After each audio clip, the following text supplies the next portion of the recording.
one.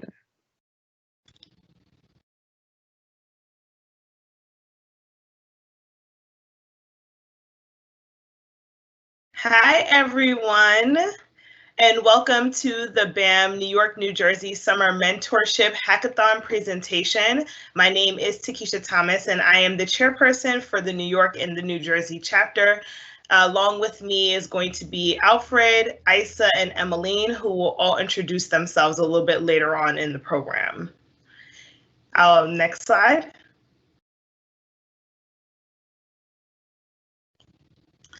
So first, we just wanted to start off by saying thank you to everyone who has participated. This year, we had a really robust program, and we had a lot of volunteers. We had speakers, mentors, people who reviewed resumes, who did interviews for us. We had over 143 applicants, and only 20 students actually got chosen. And when we get into their presentations a little bit later on, you'll see exactly why we chose these set of students. But we just wanted to say a huge thank you to everyone who participated. This year we had two components that were really special. So we had leaders who came and spoke to them, and we had leaders from the local level. And then we also had SLT Tuesday Talk, where we had people like Lauren Garter, Chris Capicella, and also Kate Johnson come and speak to the students about what skills they gained as early as high school in order to propel them into the real world. And then we also added on Working Wednesday, which we did last year, but this year we did virtually, where we had several companies come and also speak to the students. So we had Spotify, we had Google come and talk to them, Epic Records, JPM, and am I missing one? Estee Lauder. So we had a ton of companies come and just show students what it was like to work in their companies. Of course, our hope is that they come and work for Microsoft, but we also still wanted to expose them to other people in other places so that they know what it's like to work somewhere else. Next slide. And then, just so you know, Blacks at Microsoft is an employee resource group, also known as an ERG. We have about 7 of them that are recognized nationally, which include GLEAM, which is our LGBTQ+ community, OLA, which is for our Latinx. We have Asians at Microsoft. We have women, military, and also accessibilities. Within our BAM Worldwide chapter, we've been here for 31 years. A really fun fact is that we were the first ERG to be formed at Microsoft. We have 16 chapters. We have 6 affiliate groups. We have 1 employee network, 7 worldwide committees. We're just a very robust engine. And so internally, what we try to do is make sure that we have representation and diversification on every level. We also try to help with employee retention, where we try to throw programming that makes sense for the community. And then lastly, we also try to amplify the voice and create a sense of community. And then externally, we make sure we bring people in. So we have youth who we bring in people who are young professionals, older professionals, and we also try to get them into the world of Microsoft also. And this program is exactly a part of that. Next slide. And here's just some of our executive sponsors. I mentioned Lauren Garter earlier. She spoke to the students a little bit earlier, but we also have Rick Vanderkoy and Sarah Bond, and their jobs are to basically help us also to amplify whatever it is that we need within our organization. So when we're having troubles or we hit roadblocks, these are the 3 people who really do help us to clear it. Next slide. And then this is just some of the impact that we've had over the past 31 years. We have our annual BAM conference, which is really great. We have Minority Student Day. We get involved with HBCUs. We have Black History Month, where we own that month and we really show everybody what we're about. We have a scholarship program, which everyone who is going off to college, we encourage you to apply to, and just a breadth of other opportunities. In the local chapter, we also have the NASDAQ bell ringing, and then this BAM Summer Mentorship Program, which is really our staple program. And just to give you a couple words about what this program is, over the past 6 weeks, the students have been really working hard on these hackathon projects, but outside of the projects, they've also been doing workshops. So they've learned 2 different coding languages. They've also done workshops on Azure, cloud computing. We've done some soft skills where we taught them about networking and like how to get your foot in the door. So they've learned a breadth of those programs while still simultaneously working on their hackathon projects and talking to members of SLT and also talking to people from different companies. So what I'm saying is they did a lot, they deserve a lot, their programs are all great. And now we're going to head to a word from our president, who was also involved, to wish the kids good luck.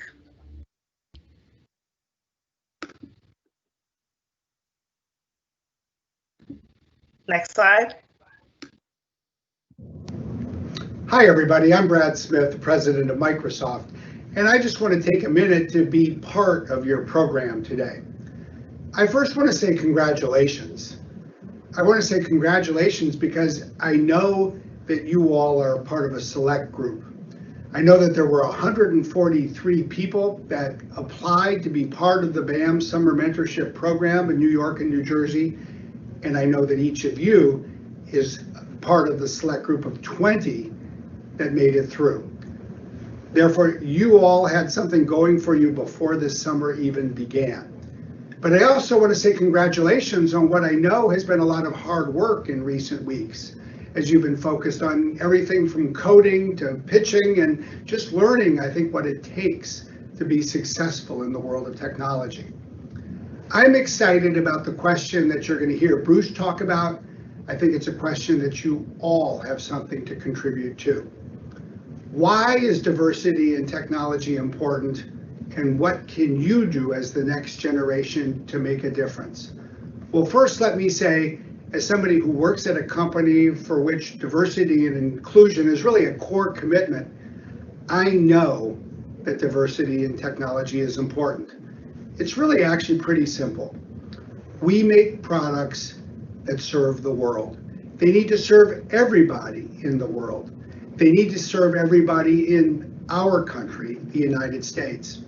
And if there's one thing I've learned in my 26 years at Microsoft, we cannot possibly serve the world unless we reflect the diversity of the world. Here in the United States, we need people who are creating technology who represent every part of our country.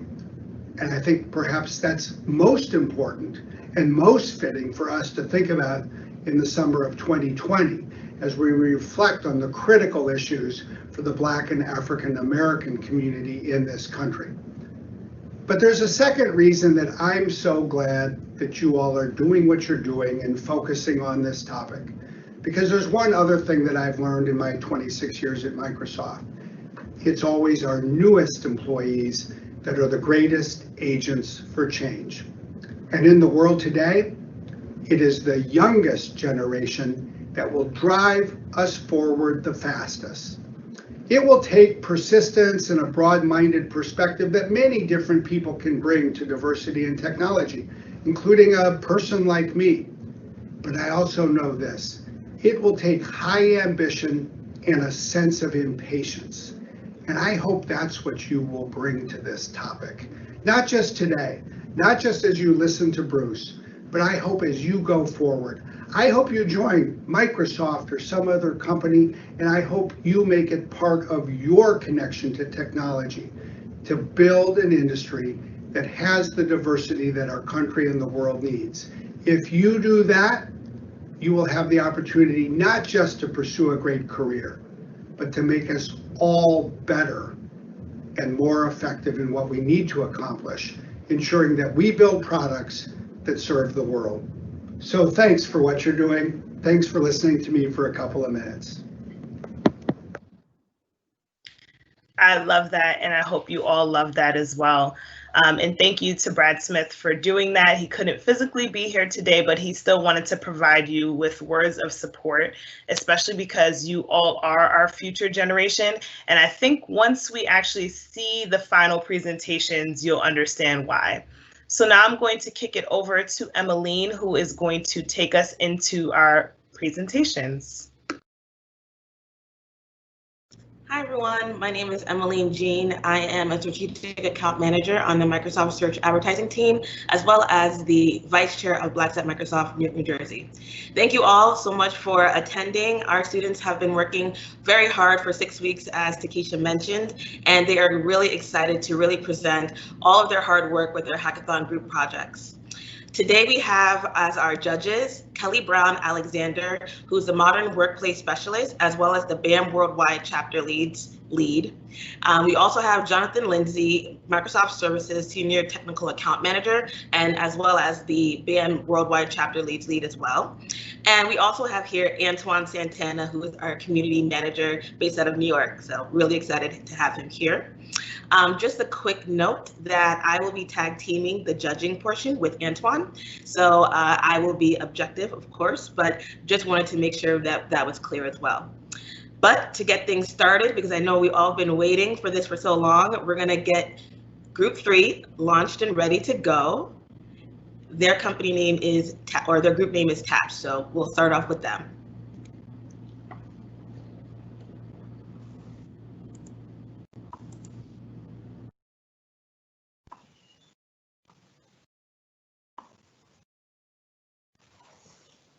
Hi, before we start our presentation, I would just like to thank everyone in the audience, BAM mentors, and judges for coming today. We have spent 6 weeks working on our presentation, and we hope you enjoy. So with that in mind, our idea is the medicine cabinet. My name is Prakash Naik, and I'm a rising junior at North Brunswick Township High School. My name is Trevor Moncrief, and I'm a rising sophomore. I will be attending Franklin High School. My name is Alicia Varma, and I'm a rising sophomore at McNair Academic High School. My name is Suzanne. I'm a rising senior at Brooklyn Tech, and we are Team TAPS. I'll hand it to Prakash now. So before we get into our app idea, I just wanted to ask the judges a couple of questions. So feel free to come off mute. So how many people do you know take medications? Quite a few, including myself. And yeah, how many I'm not sure I know anyone that doesn't take medications, to be honest with you. And how many people do you know rely on medications? Just about everyone these days. And how many times have you yourself forgotten to take medications?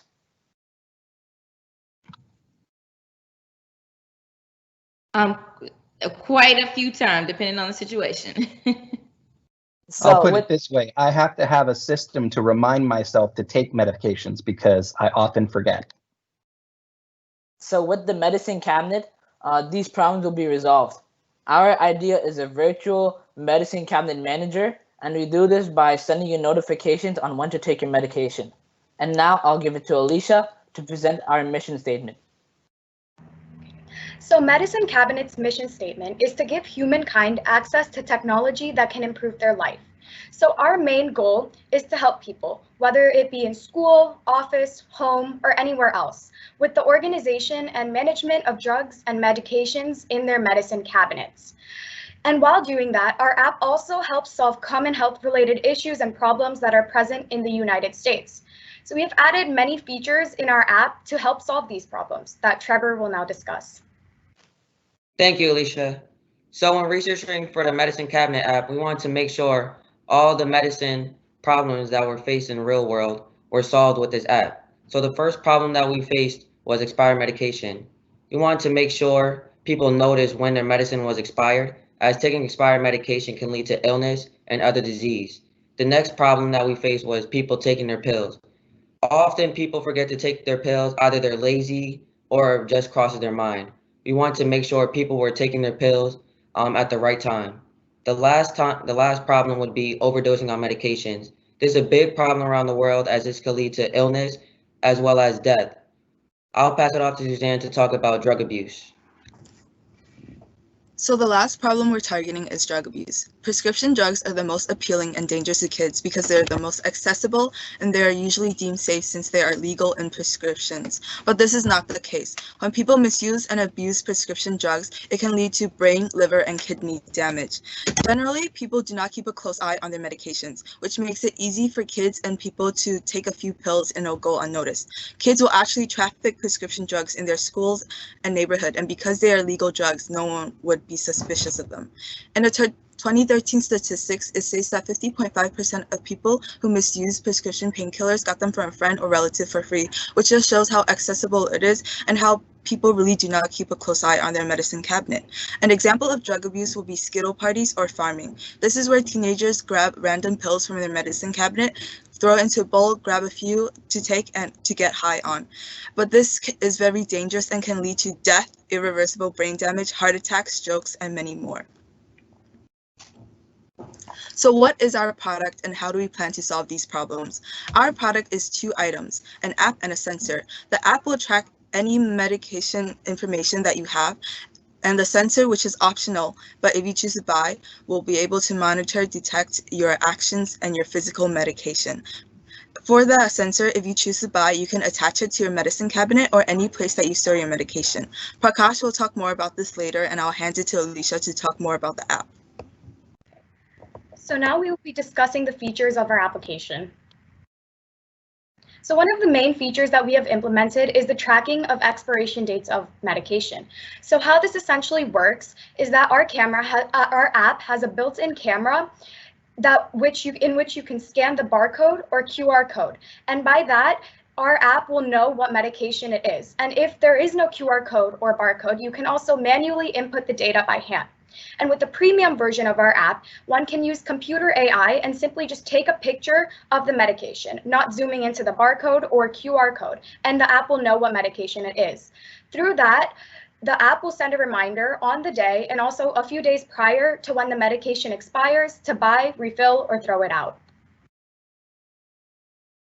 So here is a demo of how the AI system works. So once you start the video, you can see that these are the instructions on it, and then this is the camera. So once you take a picture of the medication, it will go down and then you can know the exact medication, when it expires, and the daily dosage of it.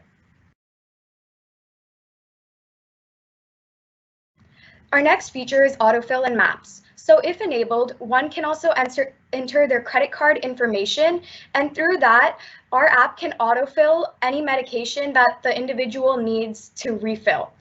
And then our app also has a maps. So using the maps, it will show the nearest pharmacies where you can purchase the medication that you're running low on, and it will also show the pharmacies where you can safely discard of expired medication. Now we have information and recommendations. So as our app knows what medications you are taking, it will give further information about it. We feel at Medicine Cabinet that it is very important for you to know what's going in your body. So that will include what the medication contains, side effects, etc. And then with the recommendations based on what you're currently taking, our app will give recommendations on what else you can also take with it, with the one that you're currently taking. And now I'll give it to Suzanne to continue with the features. So the next feature we have is that the app will notify users prior and during the time they should be taking their medication and their dosage of. The app will continue to notify the users until they have taken it. And the way they indicate this is by either manually inputting it into the app, or if they have the sensor, they can automate the entire process and not do anything. So the last feature we have is device pairing. This is where you can link your account to anyone else's and to any sensor. This is great for parents if they want to link their accounts to their children's to be able to monitor their medication usage just to see if they're taking their correct medications and see anything suspicious going on, such as potentially misusing or abusing drugs. For senior citizens or anyone else that you're concerned for, you can link your accounts to your parents, grandparents, any other relatives, where you can get notifications on whether or not they have taken their medication or not. And if they have not, you can always reach out to them just to make sure that they are maintaining their health. But in general, you can also use this feature for any other types of situations, such as nursing homes, assisted living, and many more. So one of the biggest concerns you might have and our biggest risk for this app is privacy. And we are here to tell you that at Medicine Cabinet, your privacy is very important to us, and we guarantee to protect it. So how this will all work is that all information you input into our app, such as your credit card or insurance number, will be encrypted from end to end. We will not look at your information at all. And on our side of things, all information will be stored on an Azure cloud. And just to emphasize privacy, Azure clouds and our app are HIPAA compliant, meaning we ensure that we are protecting your security and privacy based on the law. Now I'll hand it to Prakash. So I'll talk you through to the business aspects of the Medicine Cabinet. So we have three main user bases in the Medicine Cabinet. We have adults, we have parents with young kids, and we have senior citizens. So adults are one of our main market bases, as they normally don't have the time every day to organize and check their medication cabinets, and as a result, they could normally forget about taking their medications, as they have a lot going on their mind. So because of this, we have Medicine Cabinet, and that will simply send a notification to an adult every day to take their medications. With parents and young kids, they are susceptible to unauthorized drug usages, as seen in the slides previously. Teenagers could misuse drugs in like a form of a Skittle party, and this makes parents have to keep a large hold on children's medications, and as a result can do this through Medicine Cabinet. Senior citizens are our main market base for the reason that they take more drugs than all the communities in America. So they take more than 1/3 of all drugs, but they only represent 1/7 of the population. So what this means is that per person, senior citizens take the most medication. So as a result, they could normally forget to take their medications. And with the Medicine Cabinet, this won't happen anymore. So the market size for the Medicine Cabinet is gross, thanks to the three main market bases we've talked about before. So if everyone in the market base buys our product, it will be $12 billion alone, as our market base is 3/4 of the US population. However, $12 billion is a bit outlandish for a startup company, so even 1% of that could generate $120 million in revenue, and this is not even including sensor pricing. So this could show and change the way that medicine is thought of. So for the Medicine Cabinet, there's pricing, and it comes down to two parts. There's a sensor and there's an app. So Medicine Cabinet is trying to be accessible to all. So how we do this is make our app free.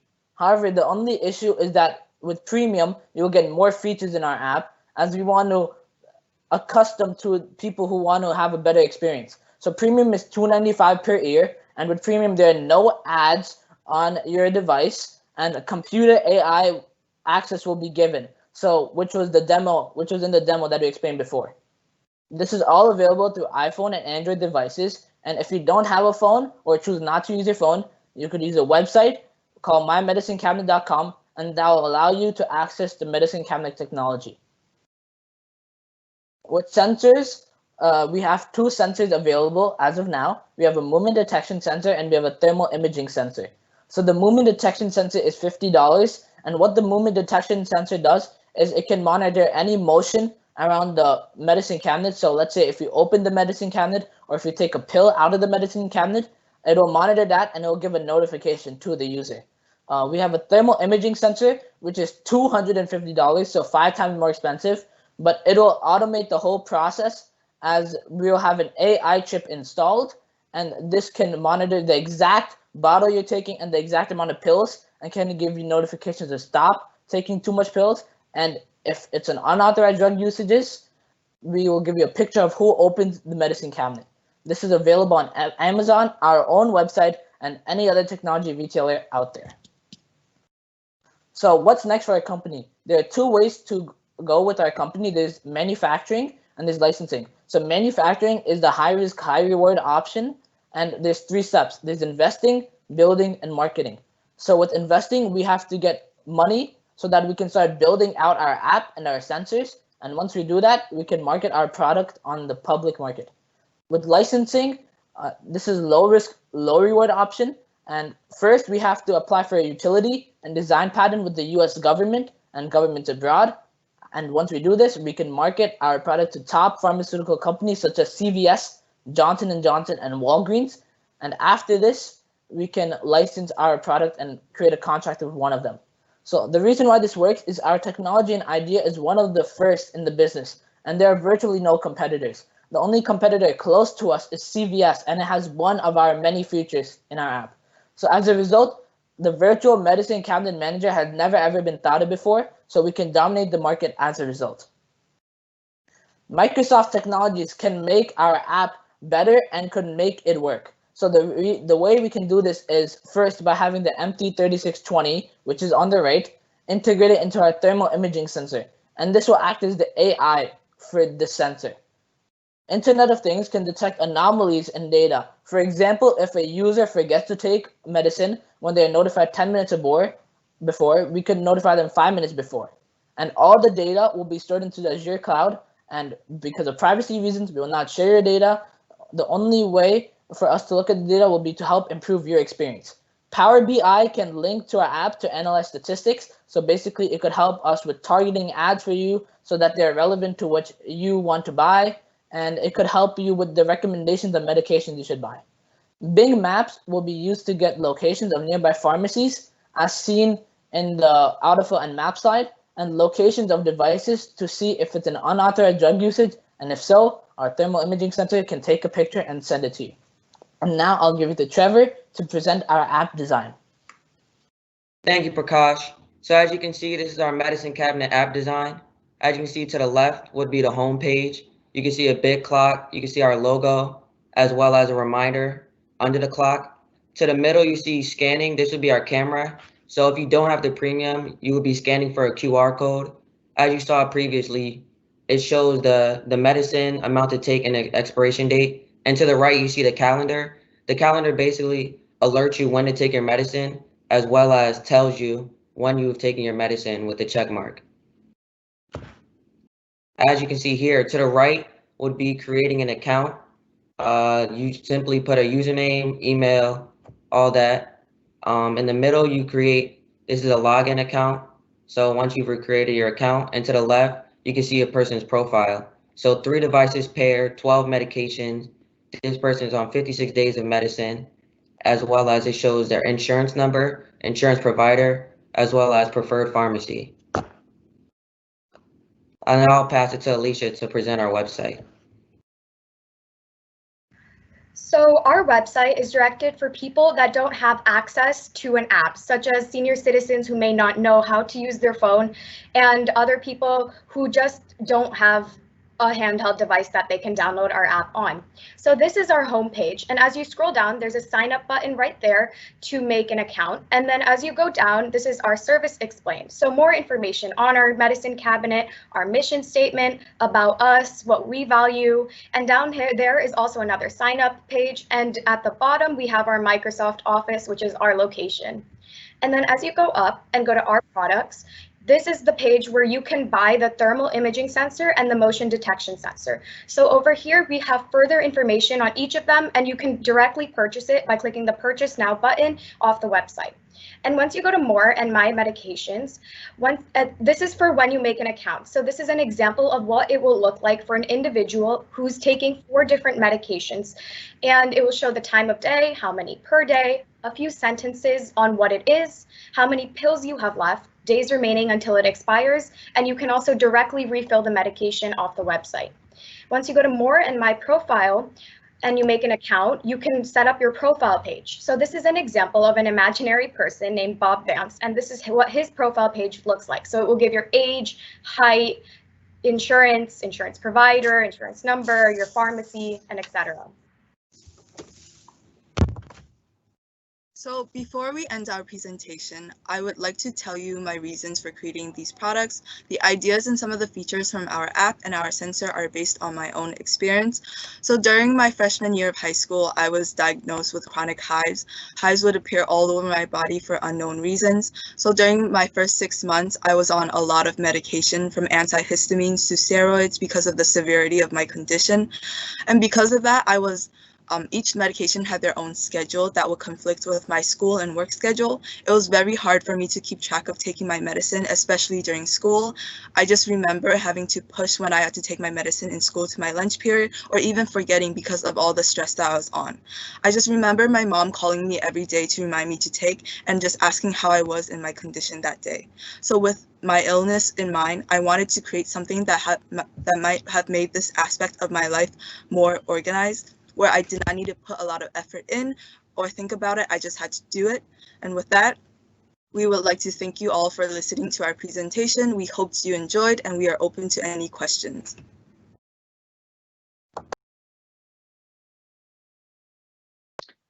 Thank you so much for this presentation. You all should definitely be proud of what you've accomplished. I did have a quick question. This is Antoine.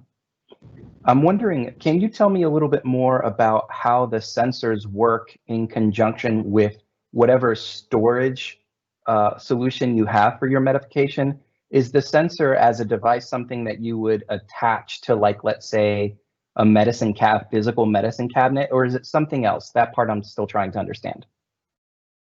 So you're exactly right in what you're thinking. Yes, the sensor is a physical attachment to your medicine cabinet. So basically, wherever you store your medications, you can simply attach the sensor, and it can see all the pills that are in the cabinet, and as a result, can send information to the app.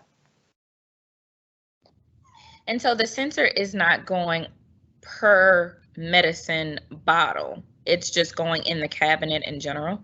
Yes, it is going in the cabinet in general, for the reason that our thermal imaging sensor and our movement detection sensor can see all of your pills in the cabinet, so we don't need a individual sensor for each bottle.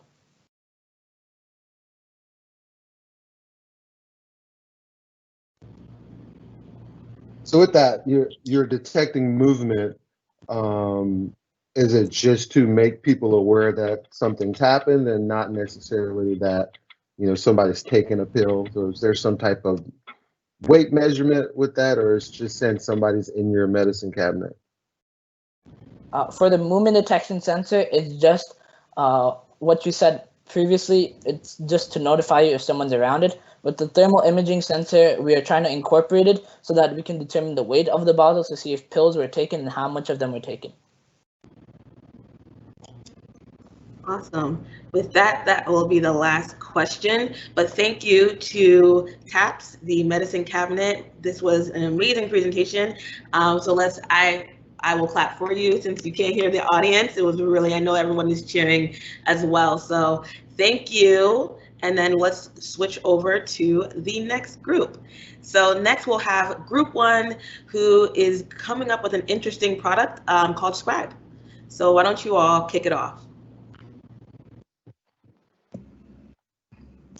Thank you so much for introducing us, and I just can't wait to show us our product that we made and over this summer's program. It was so fun to have all of this, and thank you so much.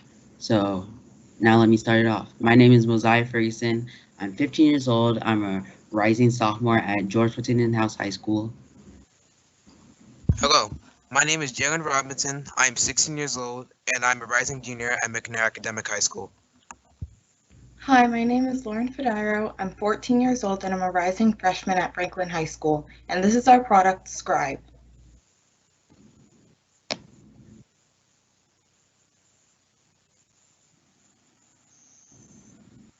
In the first study, 67 Princeton University students watched 5 15-minute TED Talks that covered not commonly known knowledge. Half of the students took their notes by hand, and the other half took their notes on their laptops. 30 minutes after the lecture, students were quizzed on the most important information. The students that took their notes by hand did significantly better than the students that typed their notes.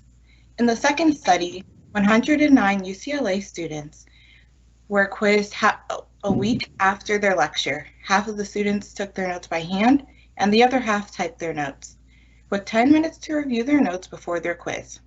Once again, the students who took handwritten notes performed better than their peers who typed their notes. Handwritten note takers did well on their factual questions too, because when they are taking notes by hand, They are able to study more efficiently since they only wrote down the most important information. In both studies, the students that took their notes by hand did much better than the students who typed their notes. This is because the students who handwrite their notes are able to study more efficiently since they only wrote down important information and they don't have to struggle with unnecessary information. Nowadays, students have switched to digital tools to take their notes and complete their schoolwork. Even though digital learning has its benefits, like being able to do your schoolwork from home, especially during the pandemic going on, but it also has its disadvantages. A lack of productivity, students have participated less in their classes and their attention span has gone down. In order to solve these issues, you need to create a solution that includes the benefits of both pen and paper and digital tools. To solve the problem, we have created a product that includes both of these aspects, and our product is called Scribe.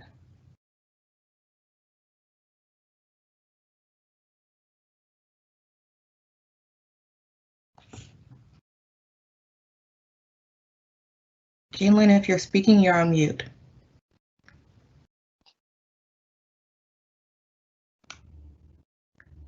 Jalen, you're on mute. I know. Fucking tech issues. Hello? There you go. We can hear you now. Okay. Scribe? What is Scribe? Scribe is a new smart pen. While there are many in the past, allows any user to write on any surface, to upload their handwritten notes to the cloud, to access it all on one single database. This makes it so that you're able to organize everything at one place at all times and be able to access it at any time. Now, we're supposed to have one more teammate here, but due to time restrictions, she cannot be here today. So we'll be presenting a quick video for you guys to quickly present our project. I'm gonna have to reshare it because it gave me an error for the system audio. So while he is preparing the video, our teammate's name is Rima, and she was not able to be here since she has started college and the classes started this week. So she created a presentation to be able to be a part of our presentation, and she made a video on it.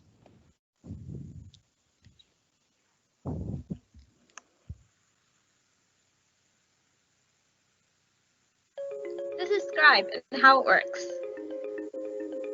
Scribe is a new generational smart pen. All users have to do is place a small detachable sensor at the corner of their page. This sensor is the user's navigation device. It gauges the distance between the pen and itself to estimate where the user is writing. The pen itself contains a motion sensor that traces the user's writing and reads the letters. The pen and sensors then collect this data, copy it, and upload it to the Scribe application on your device using cloud services. Through this process, Scribe connects the physical with the digital. So moving on from the video, we'll be talking about the key components used in our product that really bring it to the light and really give us an advantage against the others. As you can see here, we have the main 7, but we'll be talking about the main 3 that really highlight our product. First, we're going to be talking about our rechargeable lithium battery. This makes it so it basically powers our pen, and it makes it so it can recharge at any time, anywhere, just with a simple plug-in that you can put against the wall. It allows 9 to 12 hours of usage at once, so you're able to work during the workforce and at any time, so you can work for long periods of time without needing to worry about having it constantly plugged in. And it is portable and very easy to use. Next is our sterling steel casing. This allows our pen to look very sleek and nice, and sterling steel is used in many novelty pens, such as the fountain pens that you see that are very expensive, and it makes it so you look very professional while using this pen and makes you feel good while you're writing and handwriting, so it gives you the best experience when using it. And the most core component of our pen are the read switch sensors. This is what makes our pen work and allows it to know exactly where it is at what times, and allows it to read your handwriting and upload it to the cloud. Now for the cost and profitability. If you look at this chart, you can see how the components that make up the Smart Pen, as well as how much each one would cost. So we will figure out how much all of this would come together in the selling price for the pen. And now we figure out the total cost of the pen will be $97, counting the manufacturing and ads. And we'll be selling this pen for at 110 for the profit margin of 11.82%. And I'll be moving on to our comparison to our competitors of the smart pens in the past. So if you look at this quick chart here, you can see the very clear differences between our pen Scribe and other competitors, LiveScribe, Blackcom, Neo, and others. For us, while they have to require for you to buy their paper constantly over the course of many years whenever you want to use the pen, ours allow you to write, as said before, on any surface allowed. So you wouldn't need to spend extra money trying to buy even more paper all the time when you could just write it down and be fine.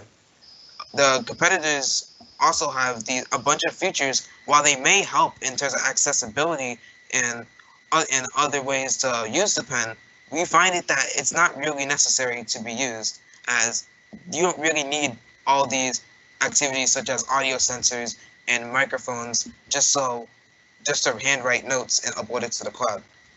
So for our pricing, you can very clearly see the mass difference in the pricing for their pens over the course of a year and our pen for the course of a year, as the only thing you need to replace with our pen is the ink cartridge, which lasts for a very long time, while, as said before, the paper for their pens and the notebooks need to be replaced over and over and over, constantly racking up the cost of the actual pen. This pen is portable and can be used anytime, anywhere, and it can suit everybody's needs. Now, when it comes to education, people in today's world are always on their digital devices. Classic note-taking skills are being thrown out the window. This is resulting in students' note-taking skills, organizational skills, attention span, and motor skills being at risk. However, with Scribe, you are able to maintain these skills while being able to save your handwritten notes digitally. Scribe thinks about the students who are looking for more affordable digital alternatives. Scribe also works for students who like taking notes by hand, but would also like to digitally organize their notes. Scribe can be applied in any and all fields that students are in. Bad handwriting skills can lead to miscommunication, but with Scribe, you can allow your handwriting to look neater and clearer by putting it through a computer. Also, many schools are not teaching typing anymore, so not only are students typing slower and they're not able to type as well, but they are also losing their important note-taking skills at the same time. But with Scribe, we are able to help students keep these skills and be able to take notes better. If you look at these quotes here made by the American Health Association very recently in 2020 regarding the COVID-19 situation, you can very clearly see that the demand for equipment and supplies, such as PPE, has increased as a result of the COVID-19 pandemic. What that means is that the hospitals that everyone is going to, trying to get their tests, trying to get the information done, is causing a widespread demand in the country of equipment, of organization, and it's really causing lowering your productivity, and really it's really a big problem that needs to be solved. And this pandemic showed numbers of issues with the electronic health records and that are like currently being used today. And these issues show increased costs, not having the ability to have many people or a large amount of patients come in and use the system, as well as less storage and sharing through data, and also the loss of productivity. But now Scribe can seek and solve these problems by creating a database where all the users of just these pens can go together and then just easily combine with each other, and as well as reducing the cost of just having tablets or just like more electronic devices instead of just having just a pen and paper.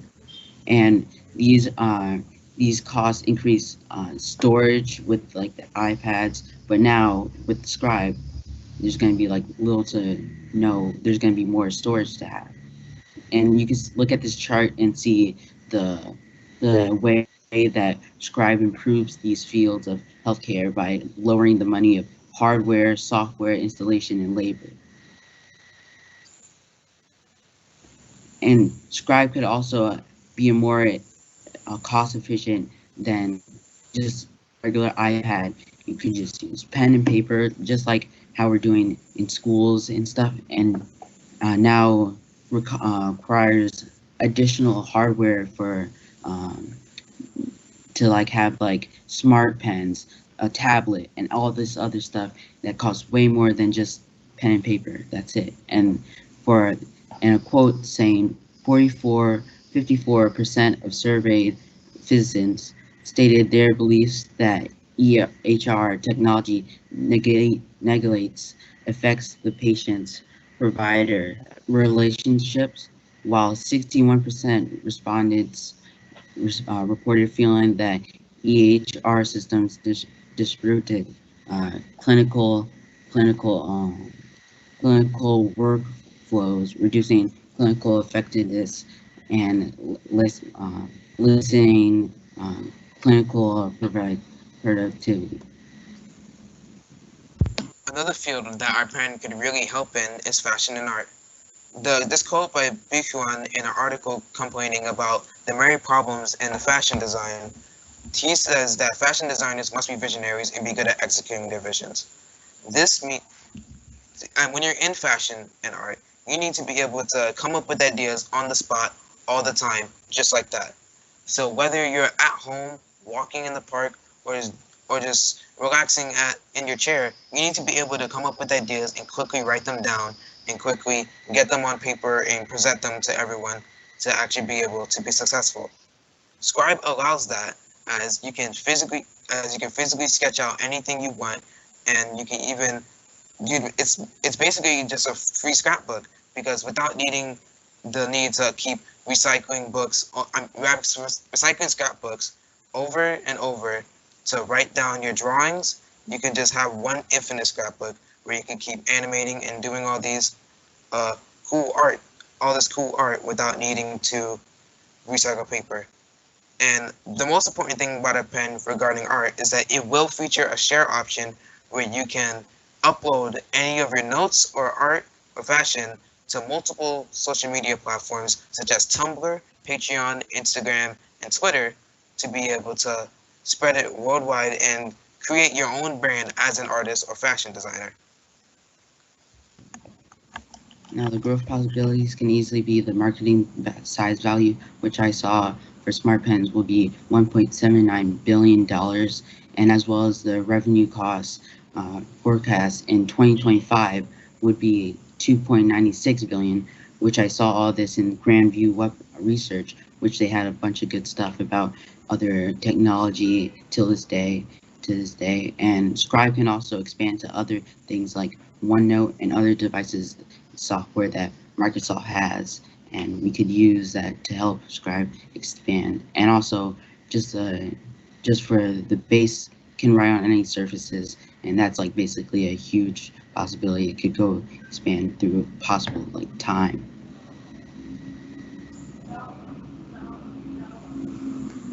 So here's a chance for the judges to ask any questions about a product that they might not understand or hear in our presentation that they want to have clarification on. Hi, everybody. Thanks so much for the presentation. It was great. One thing I didn't understand near the end when we were talking about using the pen for artwork and creative work is how does it understand coloring and depth in a drawing that a person is doing? Like you showed the figure, it had different shades of gray and light and dark. how would the pen manage to get that down? So now, what you could do is, since our pen has ink in it, like it actually has physical ink, or like an ink cartridge, it can detect like depth and how hard like you're pressing on the ink. And so because of the ballpoint pressure, we didn't go into like the super nitty gritty parts of the pen because it would make our presentation like way too long. But yeah, there's like a little ballpoint at the end of the pen that like senses pressure, and it will sense like your depth of going in and out on the pen. And then once you're done, actually like getting like your sketches out, on the software, you could color it in, like using like a touch surface. If you like have a Surface Pro, like a laptop, you could color it in using that way, or well, yeah, basically like that, to where it can detect depth, so you'll be able to like draw Fugu like that, but you would have to color it after the fact of you drawing it, rather than like directly drawing on the pen, as it wouldn't be able to detect like color based on the pen as we have it now. So that leads me to my question. So again, great job. Thank you for this presentation.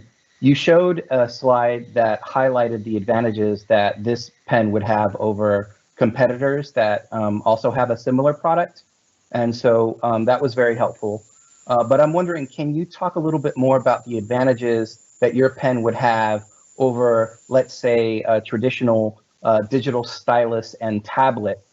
You just mentioned that users would be able to go and color their illustrations on a tablet. So I'm wondering, what advantages would this pen provide them versus just using a tablet to begin with?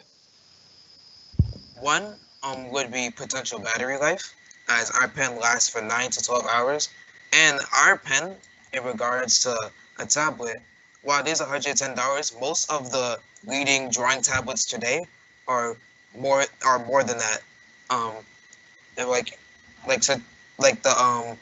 some of the latest drawing tablets are way more than $110. And even if they were like cheaper than that, like some tablets that are cheaper than that would not support the battery life and have the features that our pen has, such as the sharing capabilities and all the ways that you can use the pen on writing on any surface in general. Also, when it comes to healthcare, like we said before, we wanted to provide less need for the mass amount of equipment in hospitals. So having a tablet versus a pen that you could just use would greatly diminish that. And it also won't have a single digital database where you can organize all your things at once. Amazing. We're actually at time, so I would like to thank the Scribe team. That was amazing content that you were able to put together. Great job on that. So I'll give you a virtual hand clap there. Amazing job. And tough questions by the judges. They are not playing around here. So thank you, judges, for being very on it. Next, we have Group 5, who are putting together a product called Code Black.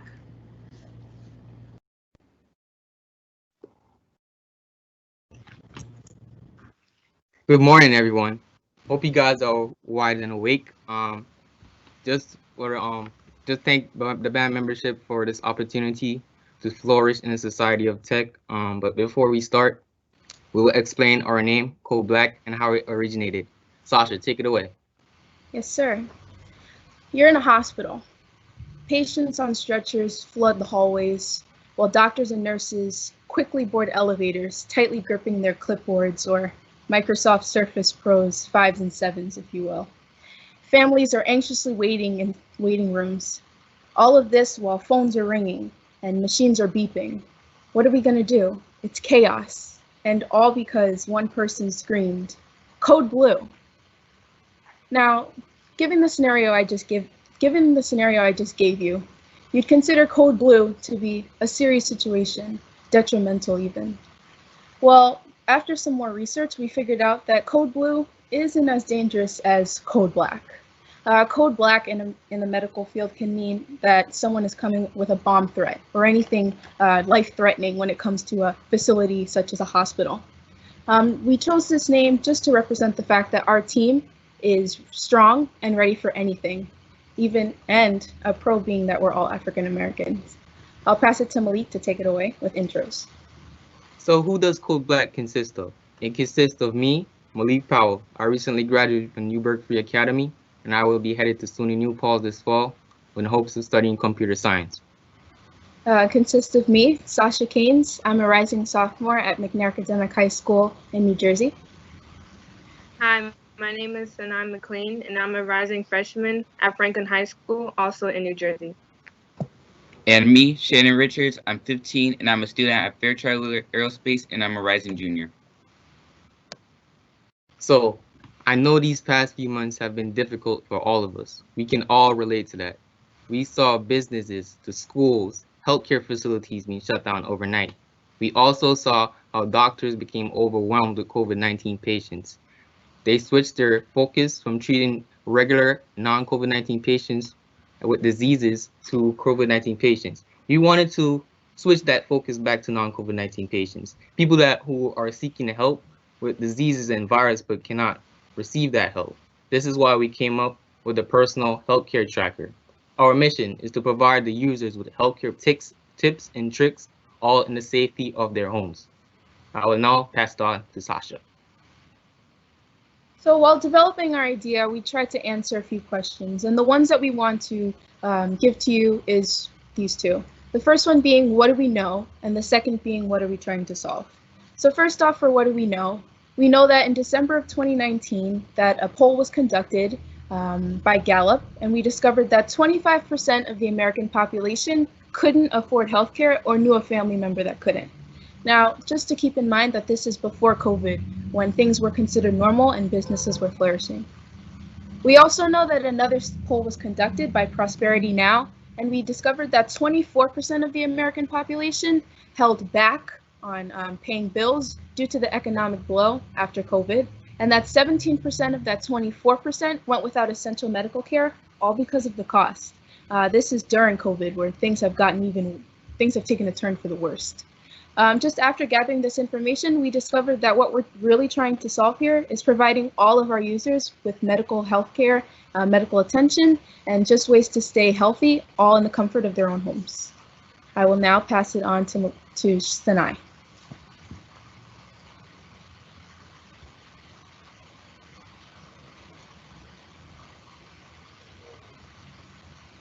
Okay, so this is our app that we came up with. It will be available for all web browsers, tablets, smartwatch, and iPhone and Android. This is a physical layout of the app. As you can see, it will be a list of symptoms. You have the common symptoms, the rare symptoms, and the serious symptoms. Judges, I will ask for a volunteer to choose a symptom from the comments and the rare section, please. I'll go with the dry cough and fever. Perfect. So what that's going to prompt you to do is ask you some questions. The first question is age and gender. This is going to be a significant role because we all know that different viruses and diseases can affect any different age groups. For instance, if you're an 80-year-old person and you have a dry cough or a fever, you could be at high risk of potentially dying because you have low immunity, low white blood cells. The next question is, how long have you had these symptoms? Some symptoms might be contagious and you could be spreading it to other family members and your loved ones. You don't want to get them sick. The third question is, have your symptoms gotten better or worse? This is important because, as I mentioned before, some symptoms could be very contagious. You can contract these viruses, and if they're not getting better, you could potentially die. It's going to bring you to the next page, which is the diagnostics and treatments. You have the option of getting suggestions of herbal teas, medication, over-the-counter drugs, as well as prescribed medications from your doctor. It's also going to have a emergency contact button where you can, one click away, you can call and have a virtual doctor's appointment, so you can get further diagnostics from your doctor. It's going to also have an emergency contact button where you can contact an emergency 911 call. Moving on. On the next slide is the mental health checkup. It's similar to the physical.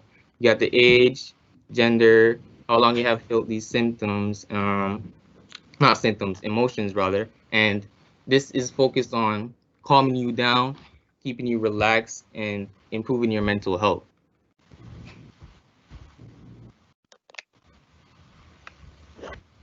Now, you should use Code Black because you and your loved one's safety is our top priority, which is why we give you daily surveys to help monitor your mental and physical health.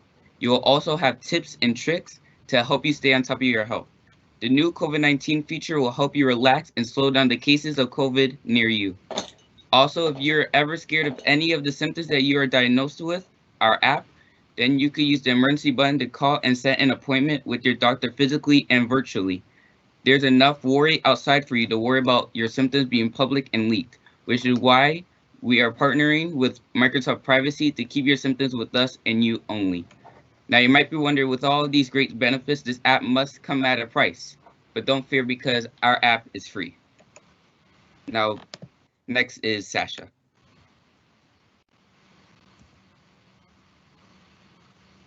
So you may be wondering, well, this sounds a little familiar to me. I think I've heard of this before. And you most likely thought of WebMD. Well, what is WebMD exactly? WebMD is an American corporation that is known for providing their users with health info and tips and tricks on how to stay healthy as well. But let me differentiate WebMD and Code Black. First off, Code Black offers daily surveys on both your physical and mental health, which provides a personal medical attention system for all of our users, while WebMD provides a symptom checker, and really it just ends there. Next up, we have the fact that our app will customize itself based on your symptoms and needs. As you get better, as your symptoms fade away, our treatment plans and options will get shorter, and vice versa if your symptoms have gotten worse, which is more personalized. When it comes to WebMD, it includes newsletters of health info that is written by doctors or professionals, so really it's not as personal and it's more general for all of our users. Next up, we have the emergency contact to call your doctor. Previously mentioned by Malik and Chandon, we will have an emergency button that is easy to use. By just a click of a button, you'll be in contact with your doctor as if you were there physically. And as for WebMD, it provides contact info for doctors, but as a user, you're unsure if your physician will be available. And once again, it won't be as personal, and that's what our primary goal is for all of our users. Next up, we have virtual doctor's appointments. The goal is to provide medical attention and safety to all of our users in the comfort of their own homes. And why not do that with your own personalized virtual doctor's appointment, am I right? As it comes to WebMD, they do have message boards that consist of health info from doctors and medical professionals. Once again, we want to create a personal experience for our users so they feel as if they're being treated as if they would be if they were in person. And lastly, we have our newest addition to our app, which is our COVID-19 feature. The purpose of this feature is to provide all of our users with safety as well as tips and tricks to stay healthy and safe at home. And lastly, WebMD does have a pill identifier. I will now pass it on to Malik. Okay, so as we transition into the second half of our app and website, I would like to share a brief story. So during the height of the pandemic, my aunt lost her sister to the COVID-19. She was diabetic. She contracted the virus while at work. She was hospitalized for 3 days, and she suddenly died. The worst thing about it, our sister didn't get to say goodbye to her, as well as she was cremated and didn't have a proper burial service. We saw this happen all over the country. Many people losing their loved ones and in the same situation in the same exact way. This is why we wanted to focus also in decreasing the rate of the COVID-19 and limiting the stress on your mental health. I will now pass it on to Sinai to explain the COVID-19 research. Thank you, Malik. So here we have some updated coronavirus research that we have done. So first, scientists, they don't really have much information about the virus, but they do predict that the recovery rate is between 97% and 99.75%. Cases worldwide are 22,777,000 deaths. Cases in New York, 431,000, 33,000 deaths, which that is only in New York. So how does the coronavirus spread? First, the virus, it mainly spreads from person to person. So whether if you are within 6 feet of somebody, you and the other person both have a risk of catching the virus. And also respiratory droplets caused from coughing, sneezing, and talking. So that's why everybody needs to wear a mask.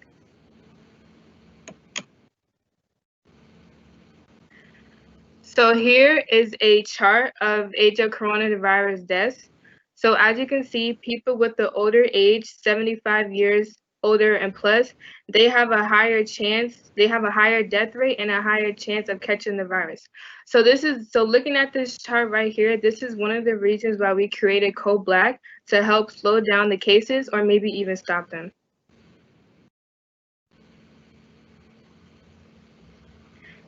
And also, we have some pre-existing medical conditions that people had before catching the virus. So as you can see, we have diabetes, cancer, chronic respiratory disease. So even if you had any condition, you still have a risk of catching the virus.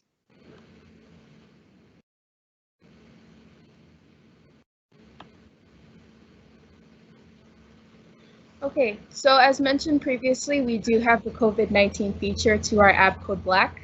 The first feature that we have is the fact that we are partnered with Bing, and Bing does have a COVID-19 tracker.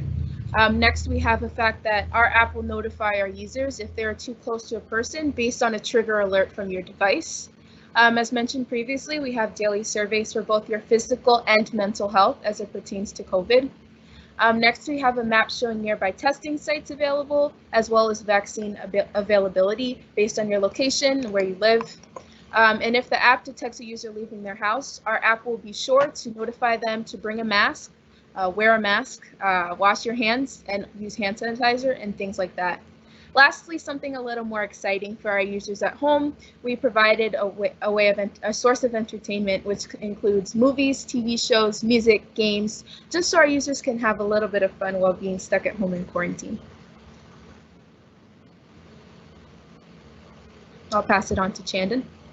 Now every app and website has its strengths, weaknesses, opportunities, and threats. For Code Black, our strengths are that you will always have medical attention from your doctor both physically and virtually when you set up an appointment with the emergency button. With our daily surveys and tips and tricks, your mental and physical health will be at tip-top shape. And another strength is our new COVID-19 update, which will help you relax at the comforts of your own home. Knowing you're safe, finally, your privacy will be safe with us because of Microsoft privacy. A weakness of our app is that when taking the daily surveys, you aren't with the doctor physically. So when the results come back, some symptoms may or may not show up. But just to make sure you're safe, you can always schedule an appointment with your doctor physically with our emergency button. Some opportunities that we could take advantage of are the COVID-19 feature. We could capitalize off the people who are paranoid about the current climate that's outside and help them relax with Code Black. If another outbreak comes out like the COVID-19, we could capitalize on it and make another update to make sure people are staying safe during that climate. Finally, if we wanted to, we could also work with a few dentists to help people who have questions of their dental health. Some threats to Code Black are other competitions such as WebMD, who on paper seem similar, but lack some key features that Code Black capitalize on. Finally, if there's ever a COVID-19 vaccine that comes out, most of the features may seem outdated, but that never means that we could have to scrap the update. We'll have to help give you the news of the vaccine and where you can get it. Now, straight to Malik to start off our Q&A. Thank you, Chandon. So how will we get people to download this app? Well, of course, with our slogan, to stay home, stay safe, stay relaxed, with Code Black. Who doesn't want to feel relaxed in a climate and situation like this, where the economy is abrupt, there's health issues, so much different things going on. We will market this to reach out to people through social media such as YouTube, Instagram, Facebook. Also, we will market our website on cables and commercials just to convince people to download this app. So how will we keep users attracted to the app even after a COVID vaccine is found? As mentioned previously, Code Black is not just used for COVID because our purpose is to provide all of our users with general healthcare as well as medical attention, all in the comfort of their own homes. How will older people get to use the app if they don't have a smartphone? So if you don't know, many elderly people still like to carry around flip phones and don't really have smartphones. So as I mentioned before, our app is a website, so they will be able to access it to any web browser. And also, even if they have a tablet or a smartwatch, they can access it there. Why should you use Code Black instead of WebMD? Code Black and WebMD seem similar, but Code Black has features that WebMD doesn't. Code Black has virtual doctor appointments that you can set up with the emergency button, everyday daily surveys to check up on your mental and physical health, and within our COVID-19 update, you'll always have a new recommendation to help you relax with Code Black. So you're probably wondering, if this app is free, how will we make money? Well, we have sponsorship with Microsoft, as well as we will have in-app advertising.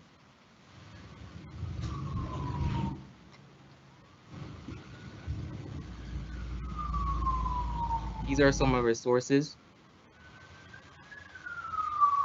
Okay, so Code Black is a app that's used to personalize your experience, just to have a personal checkup, so you don't have to go seek out medical assistance or medical help. We also have a mental health track, so you can also keep your mental health in tip-top shape. Our new feature, which is the COVID-19 tracker, will help to reduce the cases, and you will be prepared to stay home, stay safe, stay relaxed with Code Black. I can guarantee that. We'll now go to Q&A.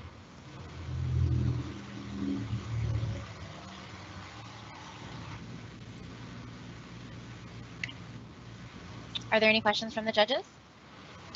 Yeah, sorry, I was having trouble coming off mute. I don't know that I saw in here where we're looking at the market opportunity for something like this, because you have a lot of moving pieces to get these doctors engaged and to keep this information safe. So it's going to cost quite a bit. Did you all do any analysis of what the market for it was and potential profit for an app like this? Yes. So the users will have to logging in of the app, on the setting up of their account, the user will have to include their insurance if they have any,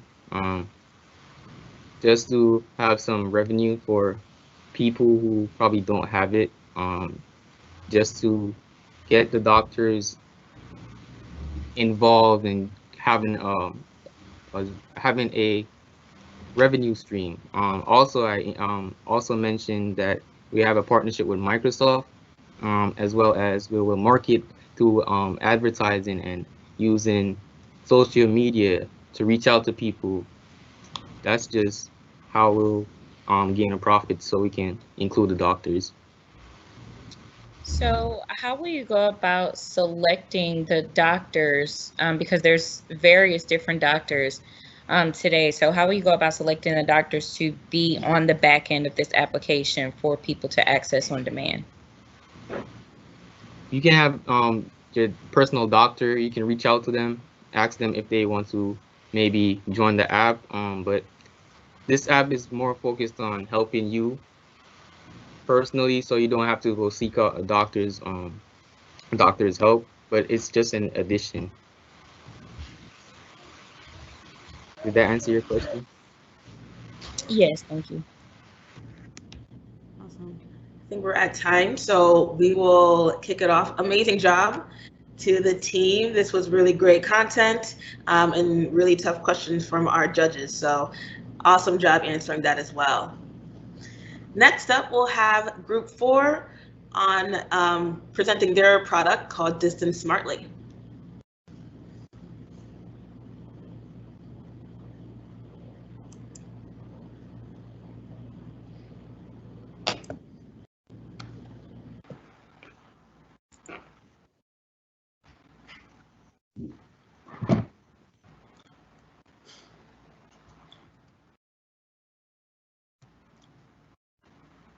Okay. Good afternoon, ladies and gentlemen. My name is Goodness Ifasania, and I am a rising senior at Science Park High School in Newark, New Jersey. And this is our group submission for the hackathon competition of 2020, named Distance Smartly. With me are my partners on this project, Sasha Neri, Achinike Okafor, and Here Tucker.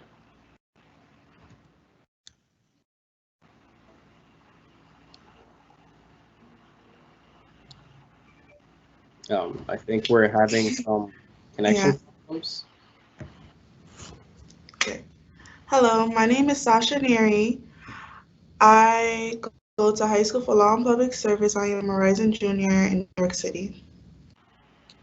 Good morning, everyone. My name is Ashinike Okafor, and I am a rising sophomore at Science Park High School in Newark, New Jersey. Hello, everyone. My name is Here Tucker, and I'm a rising junior at Fairchild Wheeler in Connecticut.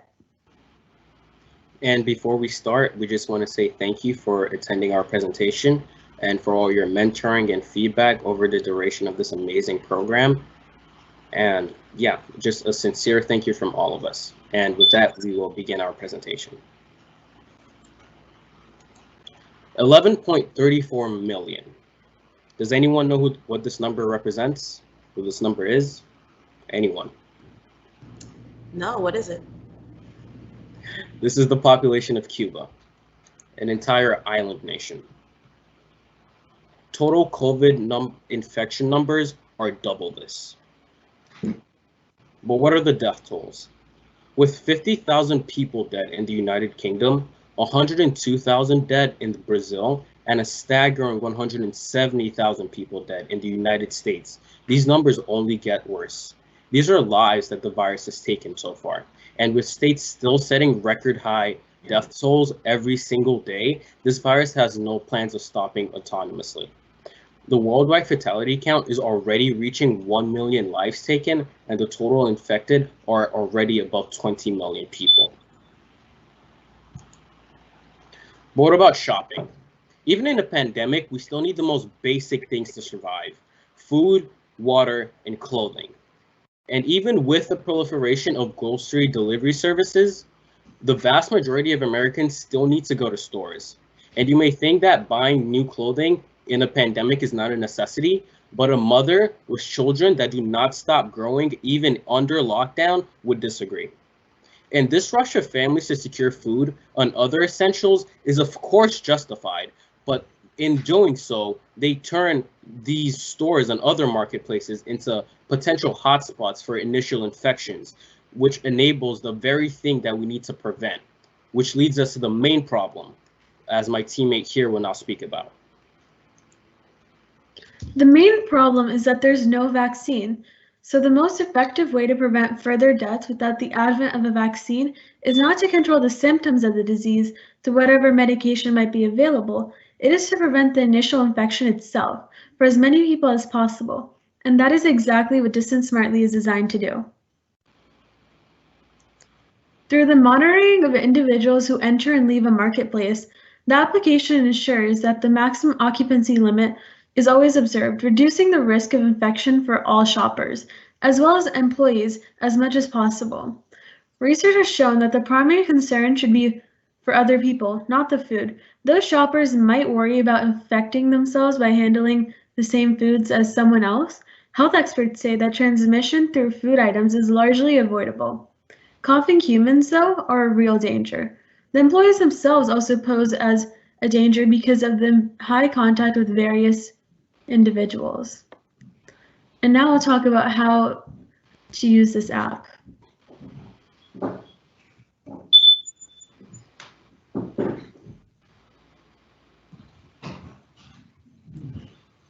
I believe there's a problem with our slide. Okay.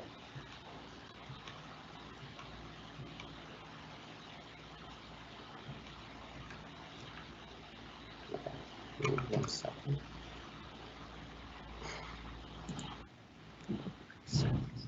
Reset. So the first thing that the user would do is type in their name into our app, which will then randomly generate a barcode for them. If they need multiple for their children or other relatives, they could also do so. The app will also provide the number of people inside, so it could tell the user if the location is at its maximum occupancy limit or not. Once the space is available, they can go in and do whatever they need to. Upon leaving, the barcode will be scanned once again to remove their information from the system. If the user does not want to wait in long lines, they could also reserve their spot beforehand. And now I pass it off to Goodness to talk about how we plan to deploy this program. So for the deployment phase of our application, we plan on publishing it through the Microsoft Azure App Service, where we deploy it as a cloud-native web-based application for its ease of use, as well as the fact that it allows us to operate on a pay-for-service model, where we only pay for as much infrastructure as we require. And as we continue to expand our business, we can add more infrastructure wherever necessary. And to the customer, we're able to offer this app as a mobile application that is available on Windows, iOS, as well as Android for the maximum integration into all possible ecosystems. And we can also publish this app on the Azure Marketplace for exposure to S&P 500 companies that could potentially want to use our application. And they will want to use our application because it is the premier social distancing app and the best solution to this problem that we're currently having. And it is the best solution because for reasons that Sasha will now explain.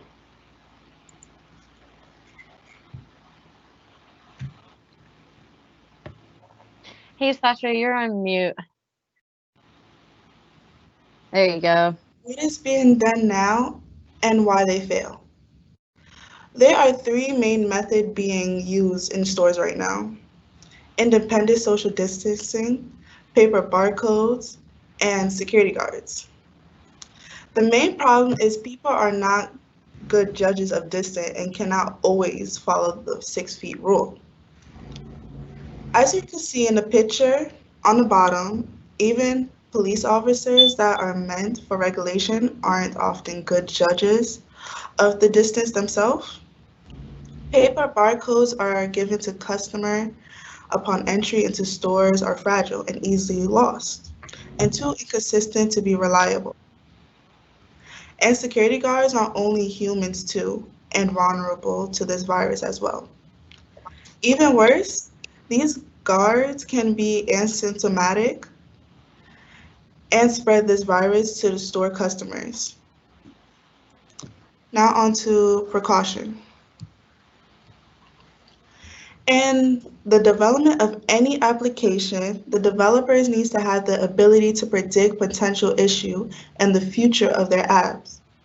For example, in an event that someone disregards the scanner and enter a location, even after it has scanned for maximum capacity, the store manager will be alert and the overflow and the specific person will be identified. And the store personnel will ask the person to leave. And this is just one of the paths that we have thought through. Now on to Goodness with the financial aspect. Why is our application fiscally responsible? If we take the average cost for a security guard per day, $240, that does not seem like much for a large company. But when you extrapolate it to include all the other variables, the expenses add up and they add up quickly. If we take Walmart as a case example, a company with a market cap of approximately 370 billion US dollars, paying the average $240 per day for a security guard may not seem like much, but when you account for the amount of stores that these large companies have and the amount of personnel that would be responsible for each individual entrance, that number adds up to about 33 million US dollars. And that is only for stores that are based in the US alone, not even accounting for their global operations and only accounting for their marketplaces, not any offices or warehouses or anything like that. And for small companies, saving money on even one employee is always the goal. And paying that $80,000 a year for an extra security guard or a supervisor is not always feasible for these stores because they often don't have it in their budget. So that enables our app to reach all types of market evaluations, from the large cap to the small businesses, from the corner store on your street to that big box store in your city. Distance Smartly also provides a social benefit to any potential investors, as Ashinike will now talk about. On the social aspects, the virus infection rate has increased every day due to the effective leadership made by store policies. Though, with Distance Smartly through integration into stores' daily operation, this both helps the store through the reduced need for personnel to do the task by now automating it, but it also boosts the company's image in the public view through maintaining the perception of safety and consideration for the current pandemic and becoming leaders of change for safety of the customers, attracting more customers and ensuring loyalty for those who are already being served.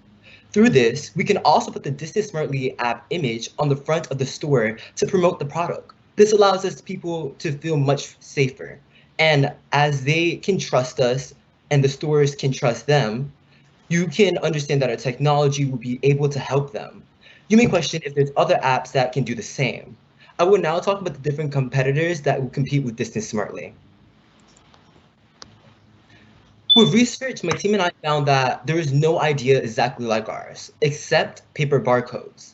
Using paper barcodes, just like Sasha said, are extremely outdated.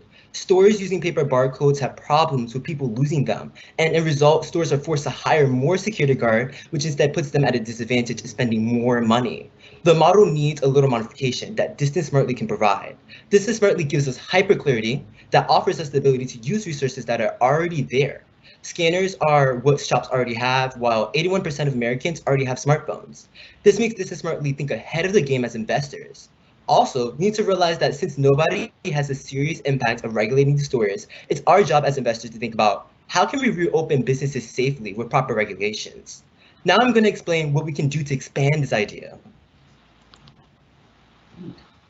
On to expandability. With this app, we can expand our idea by creating updates for many different social settings. Distance Smartly offers flexibility to other places. My team and I strongly believe that after we test this app on stores and shops, and after COVID-19, we'll be able to expand this idea to multiple iterations of apps to fit specific needs. Concerts, malls, movies, schools, works, and even hospitals will eventually reach out to Distance Smartly. This offers us social settings because we are able to see how Distance Smartly offers on a larger scale. Like, for example, going from a local store to a shop to a mall, it's increasing over time. Distance Smartly will also expand the usage of security, as though there would be less need for security guards to regulate the front of the concerts and movies and many other places. And this goes back to what my partner Goodness said about how we will save huge profits off of this. You will also be able to make income from Microsoft Azure, as Goodness also said, that we will be able to save information from the barcodes. Lastly, you need fire safety because the store needs regulation for the amount of people just in case a fire code is going to go off. Distance Smartly uses this idea of fire safety just to make the maximum capacity of the store. Now, my partner here will expand on the idea of expandability to global levels and future pandemics. Thank you, Achinike. So in the future, we plan to expand Distance Smartly to other nations, since lives everywhere are being lost to this horrible virus. And the more people that we could help, the better. We also plan to continue the use of Distance Smartly in case of future pandemics. I'll pass it back to Achinike. Okay, everyone, this is a question for you. When was the last time you went to a store, and why did you go to the store, and for what resources? Now, you don't need to think of the answer and say it out loud, but just think of it inside yourself, okay? Imagine you're back in that store and you're waiting in that same store, but it's a bit different now. There's a lot of more people in it, and it's extremely scary for you to go in, but you still go in anyways because you need those resources for your family. You know how important it is to get those resources during COVID. But most people in the stores are not 6 feet apart. And 2 weeks later, you get tested for the COVID-19 and you come out positive. Then you want to wish that Distance Smartly was there to save your life. We want to save your life. We want to make it easier for you to go in stores without fear. And I'm going to pass it back to my partner here to tell you why we'll help you. By supporting Distance Smartly, you're also supporting small and large businesses to open up slowly and safely, reducing the COVID-19 infection rate. There would also be an increase in revenue for Microsoft Azure since there would be an increase in clientele. These businesses will be required to use Microsoft Azure to run our app, as my partner Goodness has previously stated. But why? Why should you care? Why do we care? We care because we want a world where you can hug your friend again. We want a world where your child can run into the open arms of their grandmother and not worry about transmitting a deadly disease.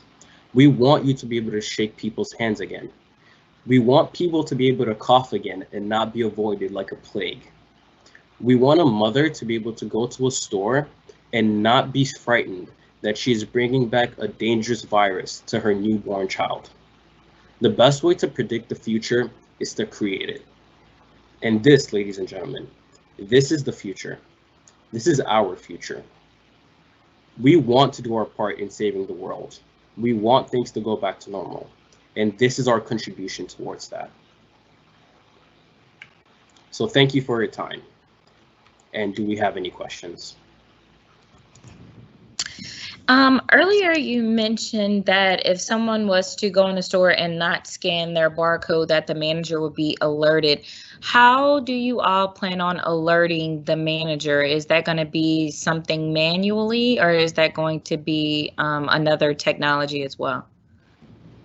Well, we were planning on, through integration with a store's camera system that is already there, we can notify the manager because the integration with the Microsoft Azure App Service allows for consumer data to be transmitted from their mobile devices to whatever on-site premise that we require. And so through that, we can notify them when a consumer scans their device and sees that the store is full, but enters anyway. And then that data would be transmitted to the store's on-site data premise. And then the manager could use their camera system, or, well, if an employee had seen that person coming into the store and ask them to leave. Okay, thank you. Of course. Any other questions? All Quick right. question about how you're going to manage, because after COVID, so what's the plan for this app? You put the work into delivering it. After COVID is over, we don't have these social distance guidelines. Is there a way to repurpose the efforts that you've made to continue this company on? Yes, of course. In the slide where we talked about expandability, we plan on offering different versions of this app. Of course, for now, it would be purposed for the current pandemic, but through multiple iterations of it, we can purpose it for maybe identification of who is entering and leaving a building, for example, or just capacity control in a concert to pay respect to the fire code safety and just general things like that. And it can be tweaked and reconfigured for whatever purpose we need it to be. Great, thank you. Of course.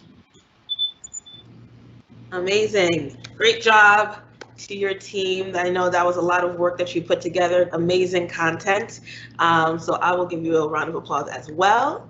You all can get off of mute and switch over to the last group that will be setting this off is group 2 with Cove Works.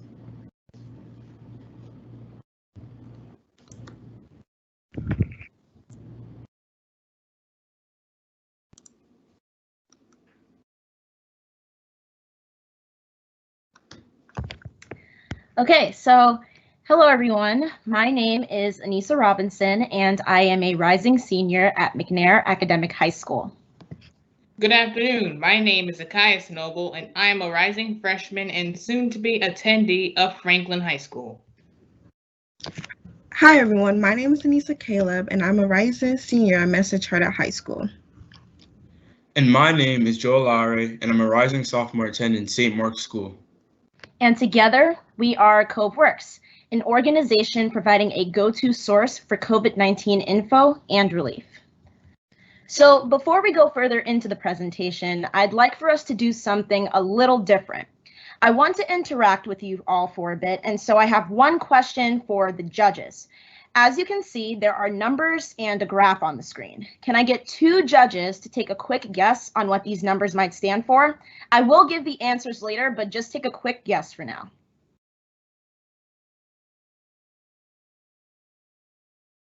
I didn't know there was going to be a quiz here. Just try your best. This is the makeup of New York City, the ethnic makeup of New York City. Okay. Anyone else?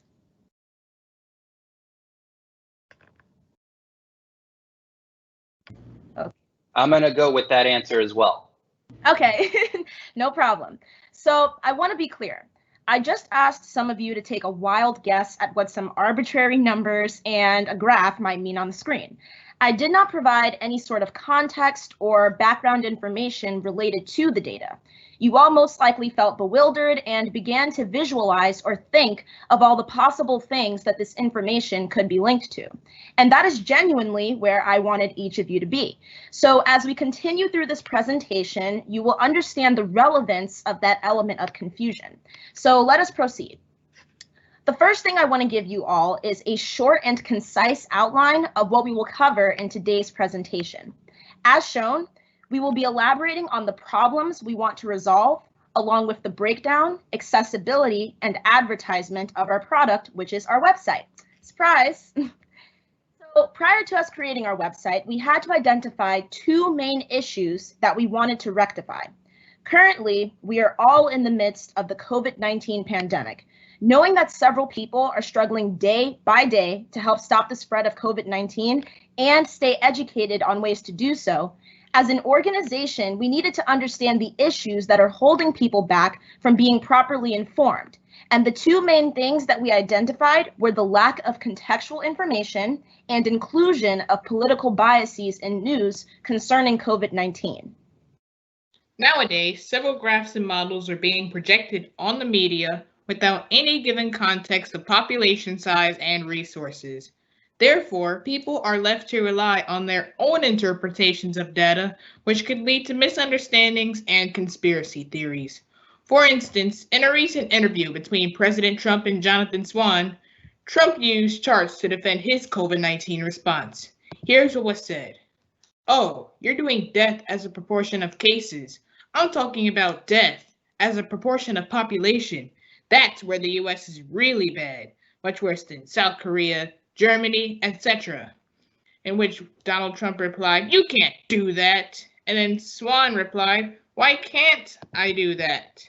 Basically, Swan implied that Trump was lacking the full context of the situation. So sure, the information that Trump presented seemed promising when you're comparing deaths to cases in the US, but when you are comparing deaths to population, it doesn't look too good. This lack of full context is what misleads people and misinforms them. And that sounds pretty familiar, doesn't it? So if you are all wondering how, let's do a little time travel. So just a couple of seconds ago, I pretty much asked you to take a look at a graph with percentages and hypothesize what that information could possibly mean. As we all know, in science, you cannot hypothesize or form a conjecture without doing some background research or being given a little context first. Wink, wink. So a few days ago, my group and I sent out a survey in which some of you answered on Microsoft Forms to receive a general idea of how people felt at the beginning of quarantine. In the first question, which asked how the beginning of quarantine made people feel, we gave the total 31 respondents that took the survey the ability to choose more than one answer, which is why those numbers don't add up to 31 due to overlap. As shown in the recording, out of the 31 respondents, 18 or 38% of them said that they felt misinformed at the beginning of quarantine, which was then followed by those who were perturbed at 31%, relaxed at 25%, and frightened at 6%. Within that 38% of people who chose misinformed, 8 out of 18, 44%, or close to half of them, said that they felt worried at the same time. And you're all probably wondering, well, what does that mean? It means that during quarantine, a sample of you were at a higher chance of experiencing hysteria. And according to a website called Everyday Health, hysteria is triggered by an environmental accident, in our case, COVID-19, and can cause people to worry themselves sick over getting sick. Now imagine worrying so much. And then on top of that, feeling misinformed and not knowing how to distinguish the facts from the opinions during a whole pandemic. One unfortunate example of misinformation is the incredulity around the sufficiency of masks, which has contributed to a rise in cases and deaths. According to a website called Modern Healthcare, 3 in 4 Americans support a national mask mandate, which means 1 in 4 do not. Though the skeptics make up the minority, they have come together on social media pages to spread false information about mask safety. For example, Facebook had to remove a page called Unmasking America. This page had nearly 10,000 members, so the spread of misinformation concerning mask security reached many people. And the spread of false information is the last thing that America needs while trying to push through a pandemic. And to top it off, many of our politicians, news reporters, and even websites are promoting non-contextual data concerning COVID-19. For example, an article by the Washington Times touches on how Republicans and Democrats alike have taken advantage of their power to ignore certain stories, as well as provide news reports based on press coverage. So going back into what Anissa was saying, this all leads to hysteria. Unfortunately, this hysteria not only results in more misinterpretations, but it also has a negative effect on people's mental health. It induces panic and insecurity. So that's where we come in. Our mission is to combat the hysteria and misinformation in regards to COVID-19 by supplying objective and contextual information while lessening the stress associated with the pandemic. And to genuinely carry out our plan, we created a Wix website containing an informative blog that makes use of Microsoft Power BI, service bots that can be enhanced through Azure, and a resources page. On top of having a blog, services, and resources page, we implement creative ways to encourage a healthy mindset while dealing with a global pandemic. So now I will show you guys a demo video of our website. So the first thing that the person will see when they visit our website is the home page. And on the home page, you can see the blog and actually scroll through it. Then we have our contact information, and then you can actually subscribe to the website in order to get updates about the services and the blog. The next thing is the About page. So here we provide a summed up description of all the aspects to our website. So that includes a description about our blog, a description about our services, and a description about our resources. So now when the person goes onto the services page, they can actually interact with the services, which are bots, and we will get later into that.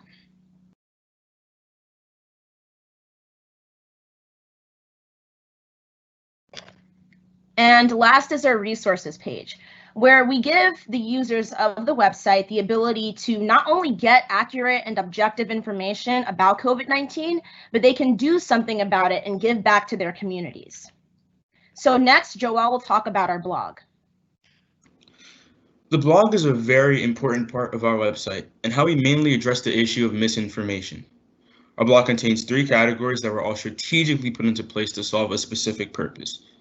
The first being Demo Daily, which as shown here, where we release a spotlight of information on a specific demographic and how they are being affected by COVID-19.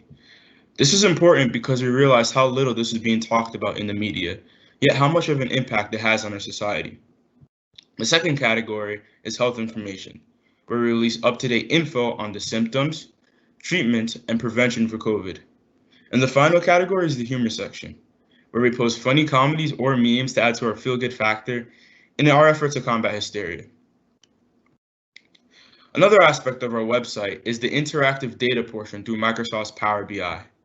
As we said, one of our problems we found important was the lack of context in data. This is why we decided to use Power BI to present statistics, like how we have death as a proportion of cases in the top right there, when, unlike Trump, also providing context in the form of population size, density, median age, and urban population, so users can have an insight on why a certain country has a higher death rate than another. We use Power BI specifically because it allows for other users to interact and transform the statistics, which isn't something you get often with other websites. This can be enhanced in the future using Azure's AI technologies. We can take into account the factors listed that affect the number of cases and deaths and the magnitude as to which, and use that to mathematically determine an expected cases and expected deaths model. This can then be juxtaposed against the actual cases and deaths to provide a clear-cut analysis on how and why the country is doing what it's doing considering its variables. So along with Joelle's blog, Anissa and I created prototypes of conversational bots that the users of our website can interact with. To start you all off, I will explain the prototype or code that I created. As you can all see in this picture, this is where the user would click to interact with one of the bots on the website. I created a code that resembles a bot-to-human experience. I named the bot Carla, and she is designed to give answers to common questions about COVID-19. The name Carla actually means strength, which relates to what she provides as a bot to her users. Carla encourages stability by supplying the users with sensible information about things such as how to deal with the spread of COVID-19, how to properly clean and disinfect homes, how to take care of children during a pandemic, and more. Her knowledge is solely taken from the CDC's website to ensure validity in the facts that she communicates to the people she interacts with. So as the screen recording shows, I typed up a 735-line Java code using a coding software called Replit, which includes spaces for tidiness, of course, and it stores crucial information about the pandemic and ways to prevent infection. So to dive deeper into how this code works, let's take a look at this flowchart. So flowcharts are a great way to explain code to other coders and even those that don't know how to code. In this flowchart, I will describe to you all what Carla's thought process is in layman's terms. This way we don't get too technical or caught up in the computer nerd jargon. So as you can see here on my screen, the first thing you have to do is run the code. Then Carla will ask if the user feels well. Based on the user's answer, yes or no, if the person says yes, Carla will say great, and she offers her service. If the person said they don't feel well, Carla says sorry, and then offers her service still. Now, after she offers her service, the user is able to say whether they want it or not. So if the user says no in both cases here, the code will terminate. If the user says yes in both cases, then Carla is going to give a list of categories pertaining to the commonly asked questions regarding COVID-19. After that, the user is able to pick a category that they want to ask a question about. Then Carla will give a list of questions that pertain to that category. And then the user picks a question and then they'll be able to get an answer. Now, as you can see here, there's a sort of loop here. And that happens because just like if you have a regular conversation with someone, you don't ask them constantly, can I ask you another question? Can I ask you another question, right? So really what you want to do is have that flow. So instead of having to rerun the code to ask another question, Carla gives the user the opportunity to ask another question. And so this process repeats. So she's going to provide the user with the list of categories. The user can pick a category, and then the same process goes on. But if the user says, well, they're done asking questions, then Carla's code will simply terminate.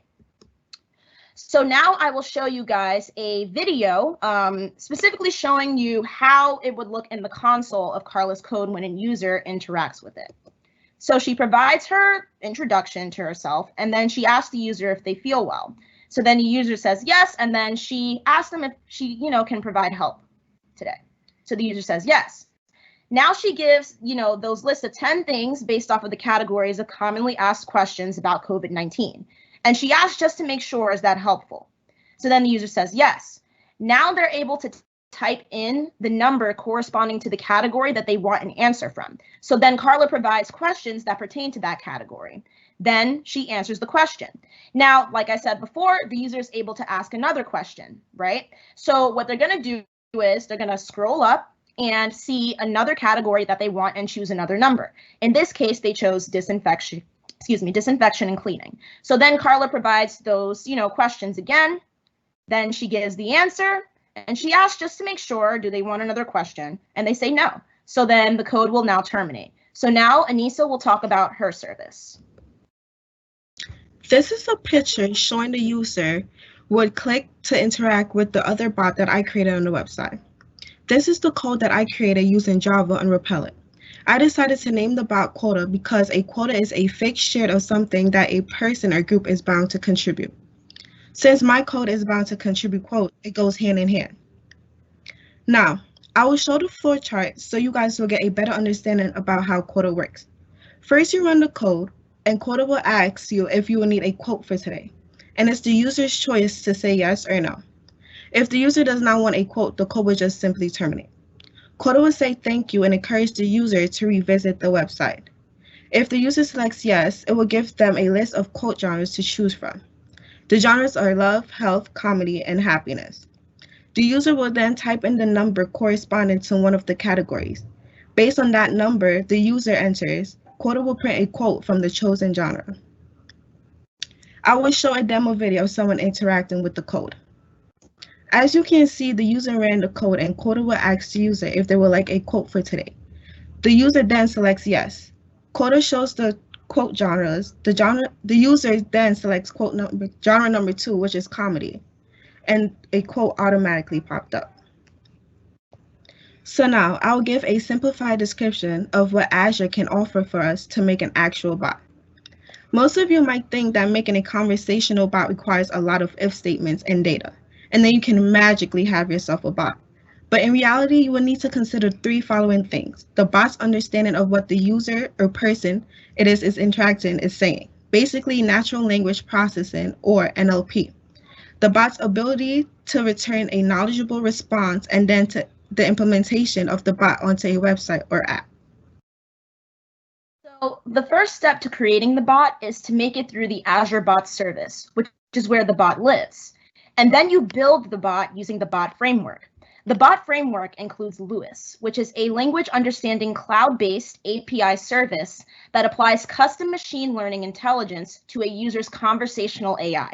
Basically, it helps the bot understand human language and the different ways in which humans word things. And also, you need the Q&A maker, which is the knowledge base that your bot is linked to. The Q&A maker and LUIS both are knowledge-based, but LUIS is able to take in form entries, while Q&A can't. Q&A simply allows for you to see how the actual chat would look between a user and the bot based on the code. The great thing about these services is that you don't need an Azure subscription in order to use LUIS or Q&A Maker, which is actually perfect for us because, well, our free Azure subscriptions will expire after 30 days. And so if we couldn't pay for Azure, we can still use these Azure services in order to place the bot onto the website. So along with providing a good amount of help and information to our users, we also decided to heavily focus on the design of our website. We chose the colors red, orange, and yellow because they are bright colors and as opposed to others. And according to a website called Color Effects, red supplies psychological positives including strength, warmth, and energy. The psychological positives of yellow include self-esteem, confidence, and optimism, and orange yields psychological positives such as fun, security, and passion. These 3 colors really help us to ensure that our website is making people feel good or better as they scroll through the site. You're all probably wondering about the big question, which is how exactly are we better than our competitors? And the answer is pretty simple. As we already stated, our website contains an informative blog, service bots, and a resources page. Our blog has interactive graphs and provides contextual, reliable, and objective information about COVID-19. Our service bots allow for user-friendly bot-to-human interaction. Our resources page gives people the chance to donate to other foundations and help their communities. And to top it all off with whipped cream and a cherry on top, we promote positivity. Websites by the CDC and World Health Organization are more focused on getting accurate information across to their website users, but they don't really focus on how their websites affect the moods of their users. They do not include humor or encouraging quotes like us to ameliorate the mood of people visiting their website. especially considering that they are providing unfortunate information about a pandemic. However, our organization works to improve the mood of the people that visit our website and provide trustworthy information. The next step is accessibility. We plan to target adults and teenagers because these are the two most both online and informed demographics today. It was strategic because we realized that these two demographics would also spread information to the ones that wouldn't be reached as often through a website, such as seniors or younger children who aren't as online. We were aware that the medium of a website would not allow us to reach a certain demographic, and we took this into account when determining our medium. This being said, why did we choose to go with the website still? Two main reasons, really. First of all, websites are ubiquitous. I mean, Bing alone has an average monthly search volume of 500 billion. Just think about it. Whenever you need to know anything, the first thing you do is go on Bing or Google if you're weird and search it up. It makes our site so much more accessible than a newspaper while also catering to the feel-good factor of the site, which leads me to my second point, interaction. Obviously, you won't be interacting with a newspaper unless, again, you're weird, but using Wix allows our users to interact with our website through our services such as Quota and Carla, the interactive data piece as well, and users can even interact with each other in the comment section of our blog. This factor was very, very important to us in our goal and led in our decision in choosing a website. The next thing you want to ask is, how does our website reach those that cannot access through their PCs? Well, the Wix website editor allows us to edit the mobile version of our website. This way, people who do not have access to a laptop can easily navigate through the website on their phones.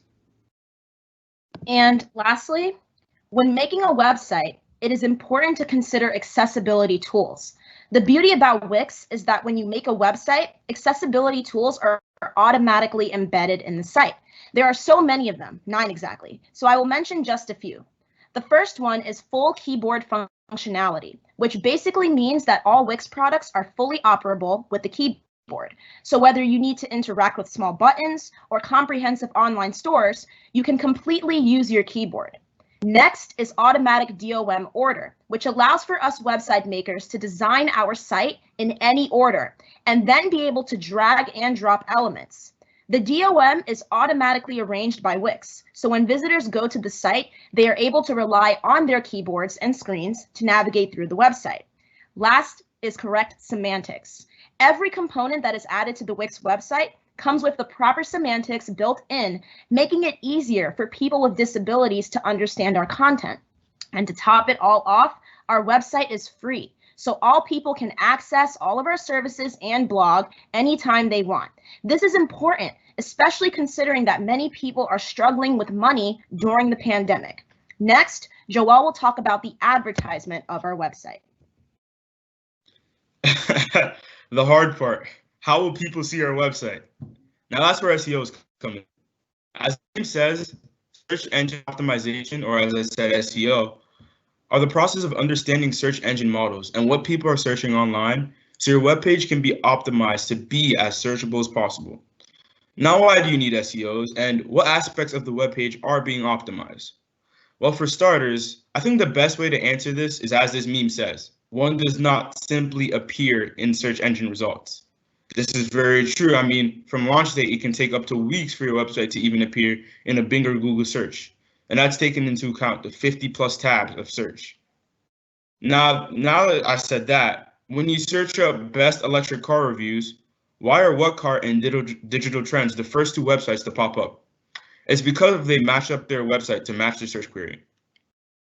Thankfully enough, Wix has an internal SEO whiz that aids us in this process by giving us keywords to put in our site based on search engine data and provides us with the most searchable and relevant headings, descriptions, and titles, and as Anissa said, making the website as accessible as possible.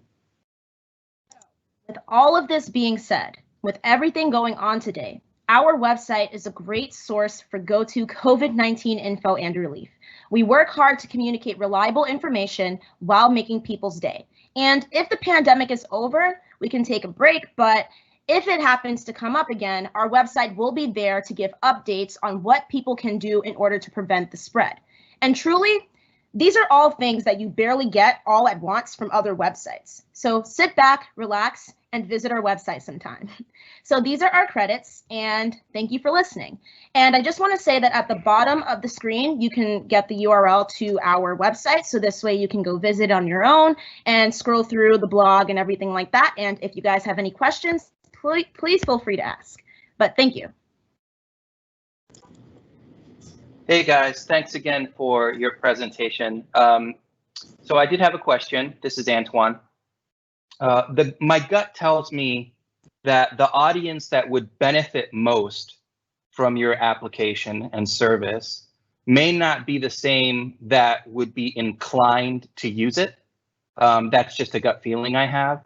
And so my question is, I guess when you look at this in a certain light, right? Facts do not often penetrate biases. So in a world where real news and facts are being portrayed as fake news, and we have this paradox where the misinformation and biases that people have are being presented as the truth. What is your strategy for making sure that your app can actually reach the audience that would benefit from it most? Now, I'm someone that would love an app like this. So I'm sure you have a built-in audience of folks who are already inclined to receive this information.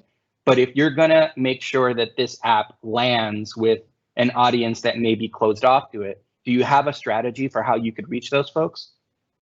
Okay, sure. So as we stated, this is a website, right? It's not an app. And so our website, when you come to think of SEOs, right? The search engine optimization, we're able to get that website up there through Google searches and Bing. So this way people can actually see it if they type in certain keywords. Now, going back into what you said about facts, right? Now, even though facts might not directly present biases, sometimes people who are writing those facts can leave out certain things. So this way it makes it more favorable to them, right? And what they want to portray. So in order for us to fact check, what we do is we look through several sources and we pull different information. So this way we can see what everybody is saying and what some people might be saying while others are saying something else. So then what happens is that we give that information in an objective standpoint, right? And then people, who are young, so like high schoolers, and I don't know if you guys are seeing on Instagram, but even with the Black Lives Matter movement, we were able to see that like teenagers are really taking a stance on social media and informing people on things. So that's why we definitely wanted to, say that teens are the ones that will be able to help us get this to like the elderly. And then also adults, when they visit these websites, they're able to inform their children, how to take steps to prevention, how to, stay safe during the pandemic. So the real idea is that, websites are accessible just about anywhere, right?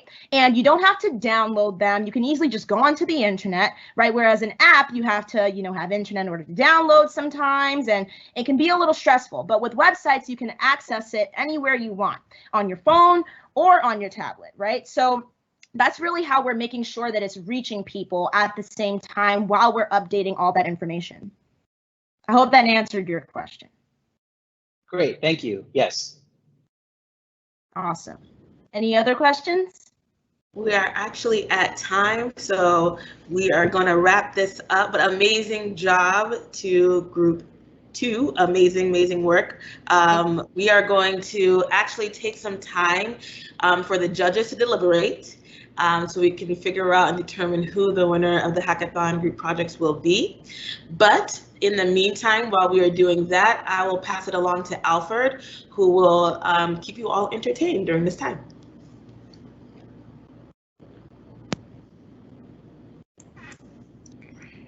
Excellent, thank you.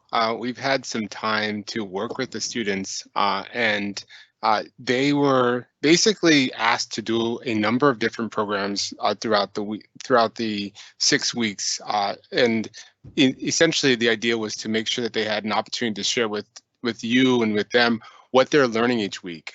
Each of these recordings are available for the students and for you all to view. What we've done is try to compile that into a synthesis so that you can actually hear the sentiment and feel sort of what we've gone through in the last 6 weeks. We're excited about all the work that they've done. We're excited that they've had a chance to speak with a number of professionals, and that is a culmination of what you've seen so far. The excitement that we have as well is an opportunity to just sort of share with you a little bit more about who they are, what they did, and I'm going to just kind of quickly just show some of that now so that you guys can get an idea of it. They had a program called the About Me slide, and that basically showed you about each one of the students. My excitement about that is that it really gave us a chance to understand who they were and understand kind of where they come from. So that'll be the first session that we'll talk about. Well, the first content that we talk about, I'm going to go ahead and share it out here so you guys can see it, and then I'll talk through some of it. The excitement really was where we started with week 1, letting them introduce themselves, letting us know who they were, what they did, and how they got involved. We want to thank the presenters that helped them learn how to do that. They did a great job. And this kind of shows you high level of what that looks like. So, for example, Mosiah Ferguson, he amazing student that really spent time to tell his story. You heard his presentations. You heard Goodness coming in here talking about the projects and what they work with. And each one of them spent a lot of time to just compile a story of who they were, what they did, and how they got involved in this, how they became who they are today. Right. So we have Joel, who also shares information about his family, the things that are important to him. And every single one of them had a creative way of telling that story, what they did, why it mattered to us. And that was an exciting part of their journey, an exciting part of their learning. It was the beginning of an opportunity to learn about each one of these students, understand who they were and what they were aspiring to do.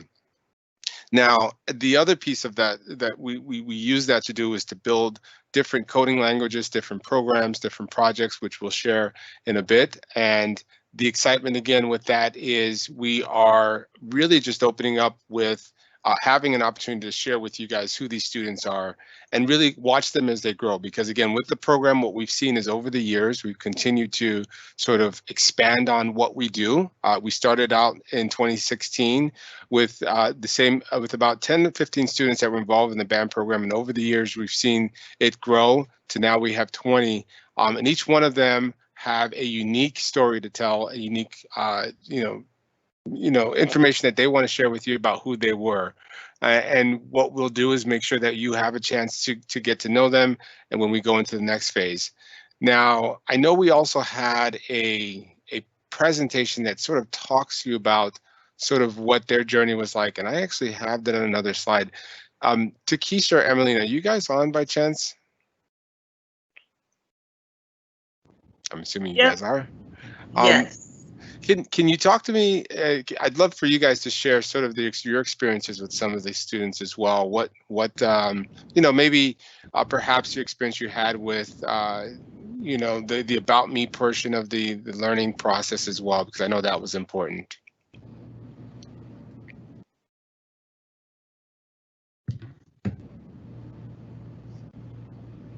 Sorry. What the process was? Well, just learnings about the students, because I think part of it was the About Me, where we got a chance to meet each one of the students, learn about who they were, and what they actually did. Oh, I'm sorry. Okay, thank you. I can speak really quick, but I think what is going to be even more impactful is to have the students speak.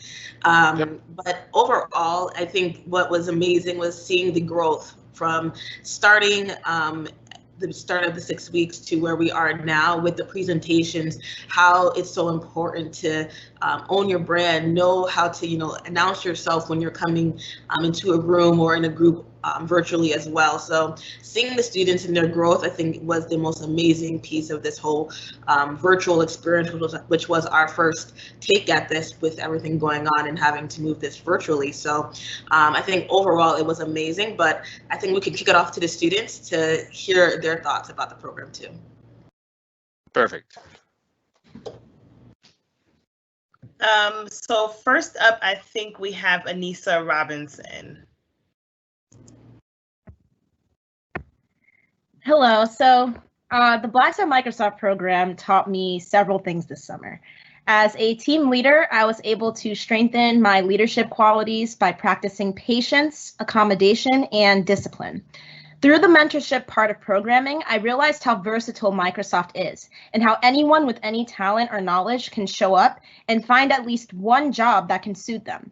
Overall, it has truly been a great experience. And to conclude, I want to say that after today, I might be scarred from the times that Alfred, the Surface specialist himself, has encouraged me to let go of my Apple products and replace them with the Microsoft Surface products. Now I'll pass the mic back to Alfred. Thank you, Anissa, and I definitely appreciate you getting involved. And great job so far. Next, we'll have Jalen Robinson sort of share his feedback as well. So, Jalen. Hello. I really enjoyed this program. This is probably going to be one of the most important experiences of my life because growing up, I've always had Microsoft products and I've always aspired working at Microsoft and being able to get the experience of being hands-on, working with people here, watching how people got their jobs at Microsoft, seeing the versatility of the company, and really getting a vision of what Microsoft is and how they do things. It's really inspiring, and I can't wait for the future of me getting into this company because I will 100% work here in the future. So be ready to see me. Excellent feedback, Jalen. Love the energy and love the professionalism. Next, we have Alicia Varman. Varma. Love to hear your thoughts and your feedback around the program as well. So despite the challenges this year because of COVID-19, even though it was online, the BAM Summer Mentorship Program was, if I had to describe it in one word, it was awesome. I learned so much from coding, HTML, CSS, JavaScript, and then we got so much advice from people at and outside of Microsoft on college, careers, job interviews, giving pitches, leadership, and we also got so many opportunities to network with influential people at Microsoft. So working together in this program has allowed me to establish relationships, and I can definitely say at this point that we have become a family. So I've grown as a person and learned a lot through this program, and I would like to thank all of you for giving me this opportunity. And yeah. Thank you for sharing. Thank you for sharing, Alicia. Great. It's always great to have such great opportunity to connect with so many people. And next we have Achinike Okafor. This program has taken me in a way where I'm able to see the true success of African Americans. Growing up, I have mentors tell me, yeah, being Black, that's gonna really help you get a job. That statement was extremely wrong. When I first entered this program, I've seen so much African Americans that were extremely successful without the benefit of their skin color. People we met like Zulu and Aisha Sider showed us that many of us African Americans are underlooked in our own field. Alfred, Aisa, and Takesha and Emily showed me that there's many ways you can end up in Microsoft.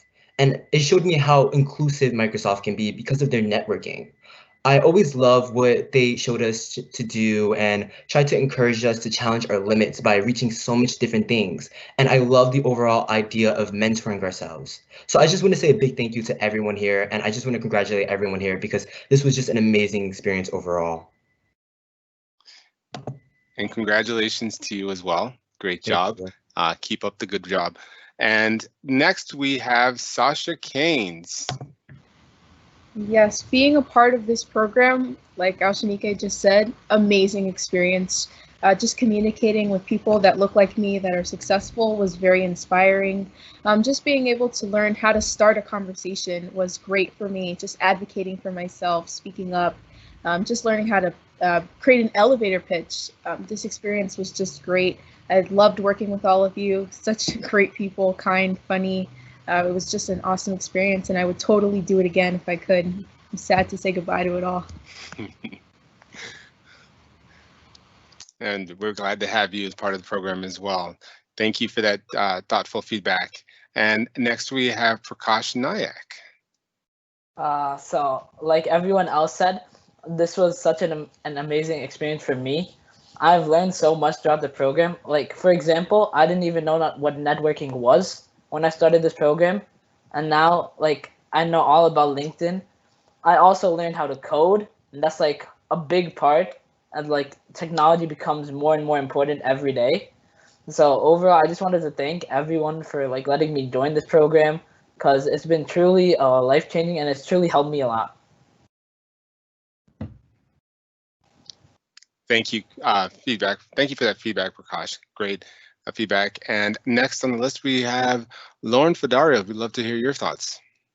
So my experience at this program has been such an amazing journey, and I'm so grateful that I was able to have an amazing opportunity like this. And I walked into this program not knowing what to expect, not knowing anything about coding, and it was really nerve-wracking. But when I came to this program and saw that there were other people that didn't know as much of coding and were like me and didn't know that much, it was a relief because I was expecting to be the only one that didn't know anything. And it was really nice to know that all the teachers and the students, they were more than happy to help you. Anything that you needed, they were always there for you to help you. And it was also really nice because this program taught me a lot and I've grown as a person. It has taught me many things like speaking to new people. It's not as bad as you might think it is. And creating elevator pitches and public speaking, because I used to really struggle with public speaking. I used to say and like all the time, but now I don't say it as much. And I'm really going to miss this program because I've grown to make connections with everybody here and everyone was really nice. So I would like to thank everybody for this amazing experience. I think I might actually shed a tear. Thank you, Lauren. Thank you for that. That was amazing. And last on the list, last but not least, Joel Lawore. Hey guys, sorry in advance because I'm not a concise speaker speaking about a very full program, but I came into a BAM like not knowing what to expect at all. You know, I was just a curious kid who thought he knew a bit about tech, which I quickly learned to be false. And I was ready to take on what was ahead of me. Little did I know that the effect of a small journey of 6 weeks would have on me. Within the first week, I was building on my knowledge on coding, the field of technology, networking, and soft skills, but like most importantly, myself. Like through meeting various executives and employees and challenging them with questions about themselves and how they began to look or see some of the traits in themselves, I began to see some of those traits in myself. I knew this new sense of self-awareness would allow me to do so much more in life. And that's what sets BAM apart from other programs I've been in. You rarely attend a program where they won't teach you technical skills like coding and all that stuff. But the greatest thing I'll be able to take away from BAM doesn't necessarily make me better technically or academically, but makes me better as a person and so much more positioned for success.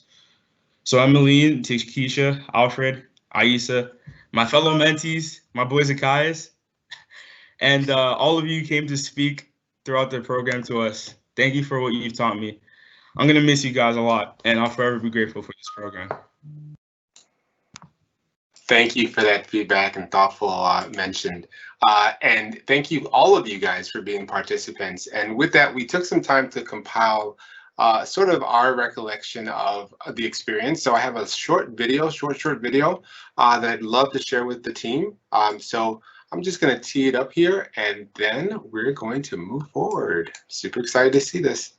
So let's see if you can.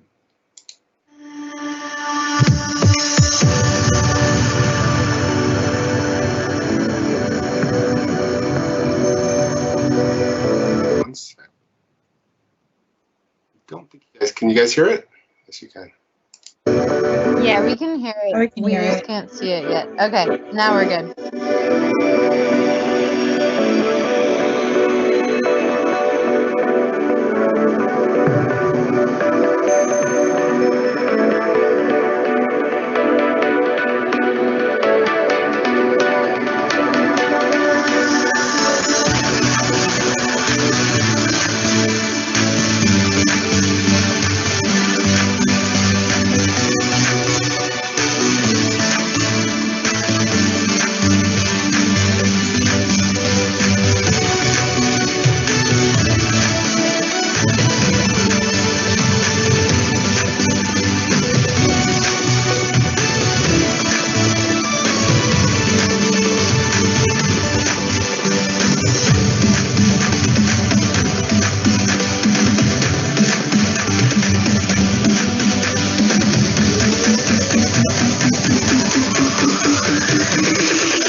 that concludes that portion of this. Wow. So again, another round of applause. Great job, team. I really felt so that excited. I'm music. going to turn it back over to Emmeline.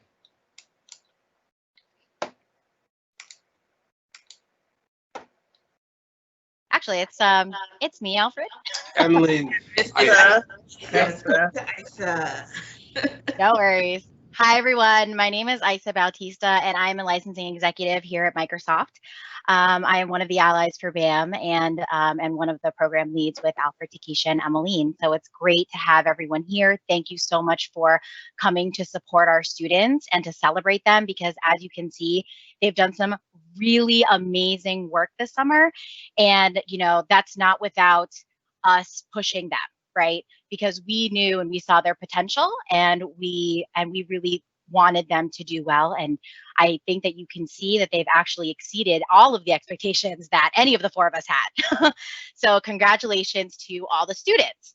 So I think that, oops, how do I, oops, sorry. Okay, so I think that what you guys are very interested in right now is who's going to win. Is that correct? So I want to, so everyone can see my screen, yes? Perfect. Okay, let me just make sure that this works. Okay, can everyone still see my screen? Yes? Yeah. Yes, you're good. Okay, Yeah. thank you. Okay, great, sorry.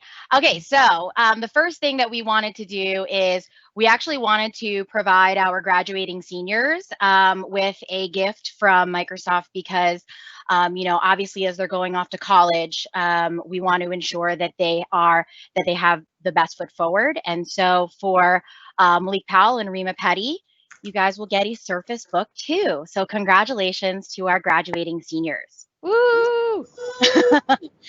The next award is for research and preparation. What the audience members don't know is that every week we sent the students a list of who they would be speaking to that week, and we asked them to do some research on the panelists, on the executives that they would be talking to, and come up with some really great questions for Q&A during those panel discussions and fireside chats. And so we wanted to recognize the students who we thought did a phenomenal job in preparing for those panels and those fireside chats. So the first winner, who will get and these winners will get a Surface Go. The first winner is Jalen Robinson. So congratulations, Jalen.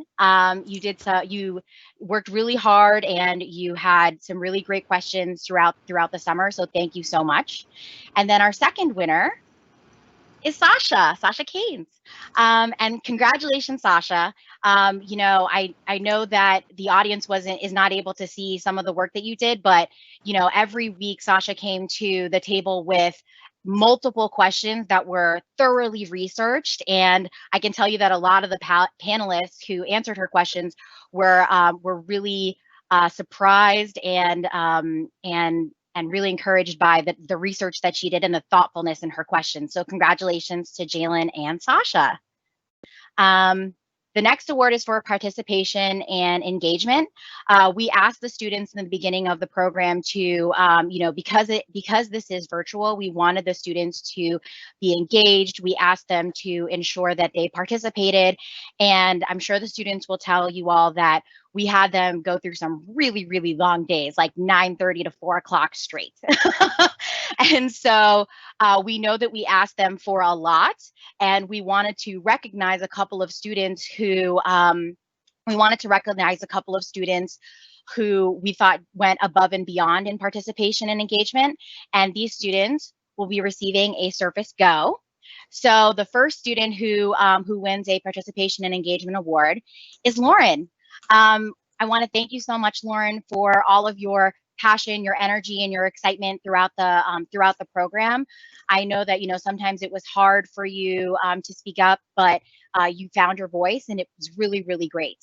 The next winner of our participation and engagement award is Achinike. Achinike, I know that that at times perhaps you were hesitant to speak up, but we are really glad that you were able to be brave and started to really participate and lean in.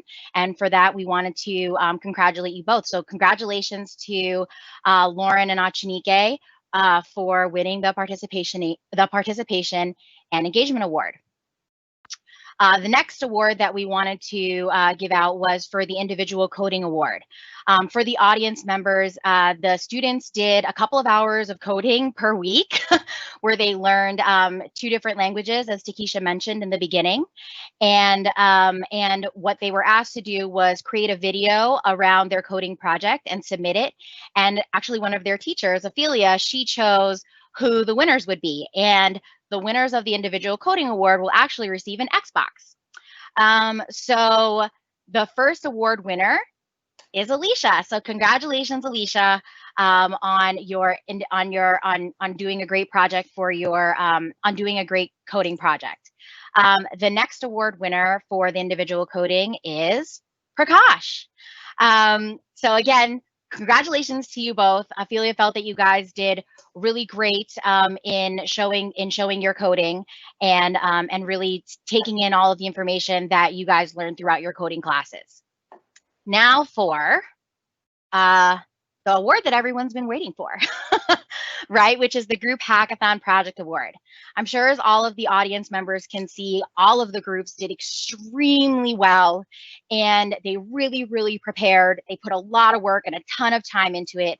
And we wanted to make sure that the group felt that their prize was commiserate to the work that they did. And so each member of the winning group will be going home with a Surface Book 2. So without further delay, sorry, I'm like missing like the drums, but that's okay. The winner of the group hackathon is Team Cowork. Yes. You guys did really great, and I think that everyone can say that you could really tell how much work you guys put into your presentation. And a special shout out to Anissa Robinson, who was the group lead. I know that you especially put a ton of work into leading your team and ensuring that you guys were super prepared, and it definitely showed today. So thank you guys so much, and that's the end of the coding part, the awards part. Takesha, I'm going to hand it over to you.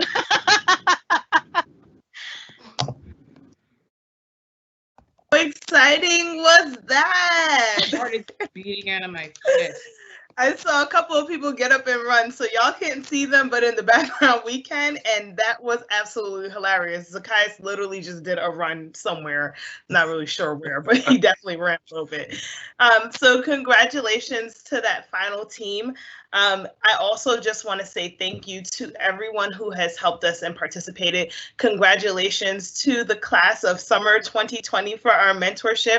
Y'all did that. Those presentations were bomb. Y'all gave me all the feels. I had a whole speech prepared that I forgot because I was over here trying not to cry and composing myself.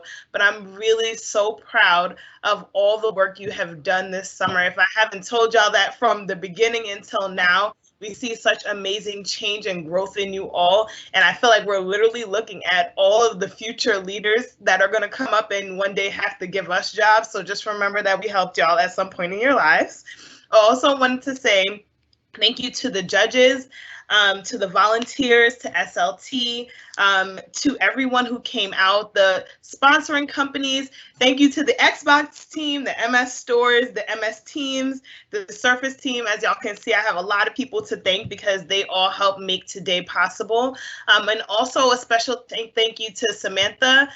So she has been helping us run this in the background, and we really could not have done today without her and her producer powers and teaching us everything we know about Teams Live, because it's a whole different beast than regular Teams.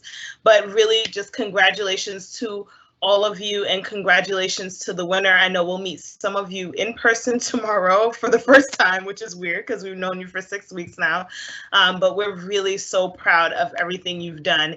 And also a very special shout out to the BAM committee leads, Alfred, Isa, and Emmeline. We killed it, I think, this year too. And that will be all for this program. Thank you for putting me in all the fields, and I'm so happy that you all got so much out of it. And again, we are so proud of you, and good luck in your next school year. I don't know what else or how to end this, but bye. Bye. We're gonna miss you. Bye, guys. Bye. We're gonna miss y'all so much. Yo. Amazing job. See you in the next 10 years. Oh, that's fine. Hit me up on LinkedIn. I'm gonna miss all of you guys. Bye. Bye. Bye, guys.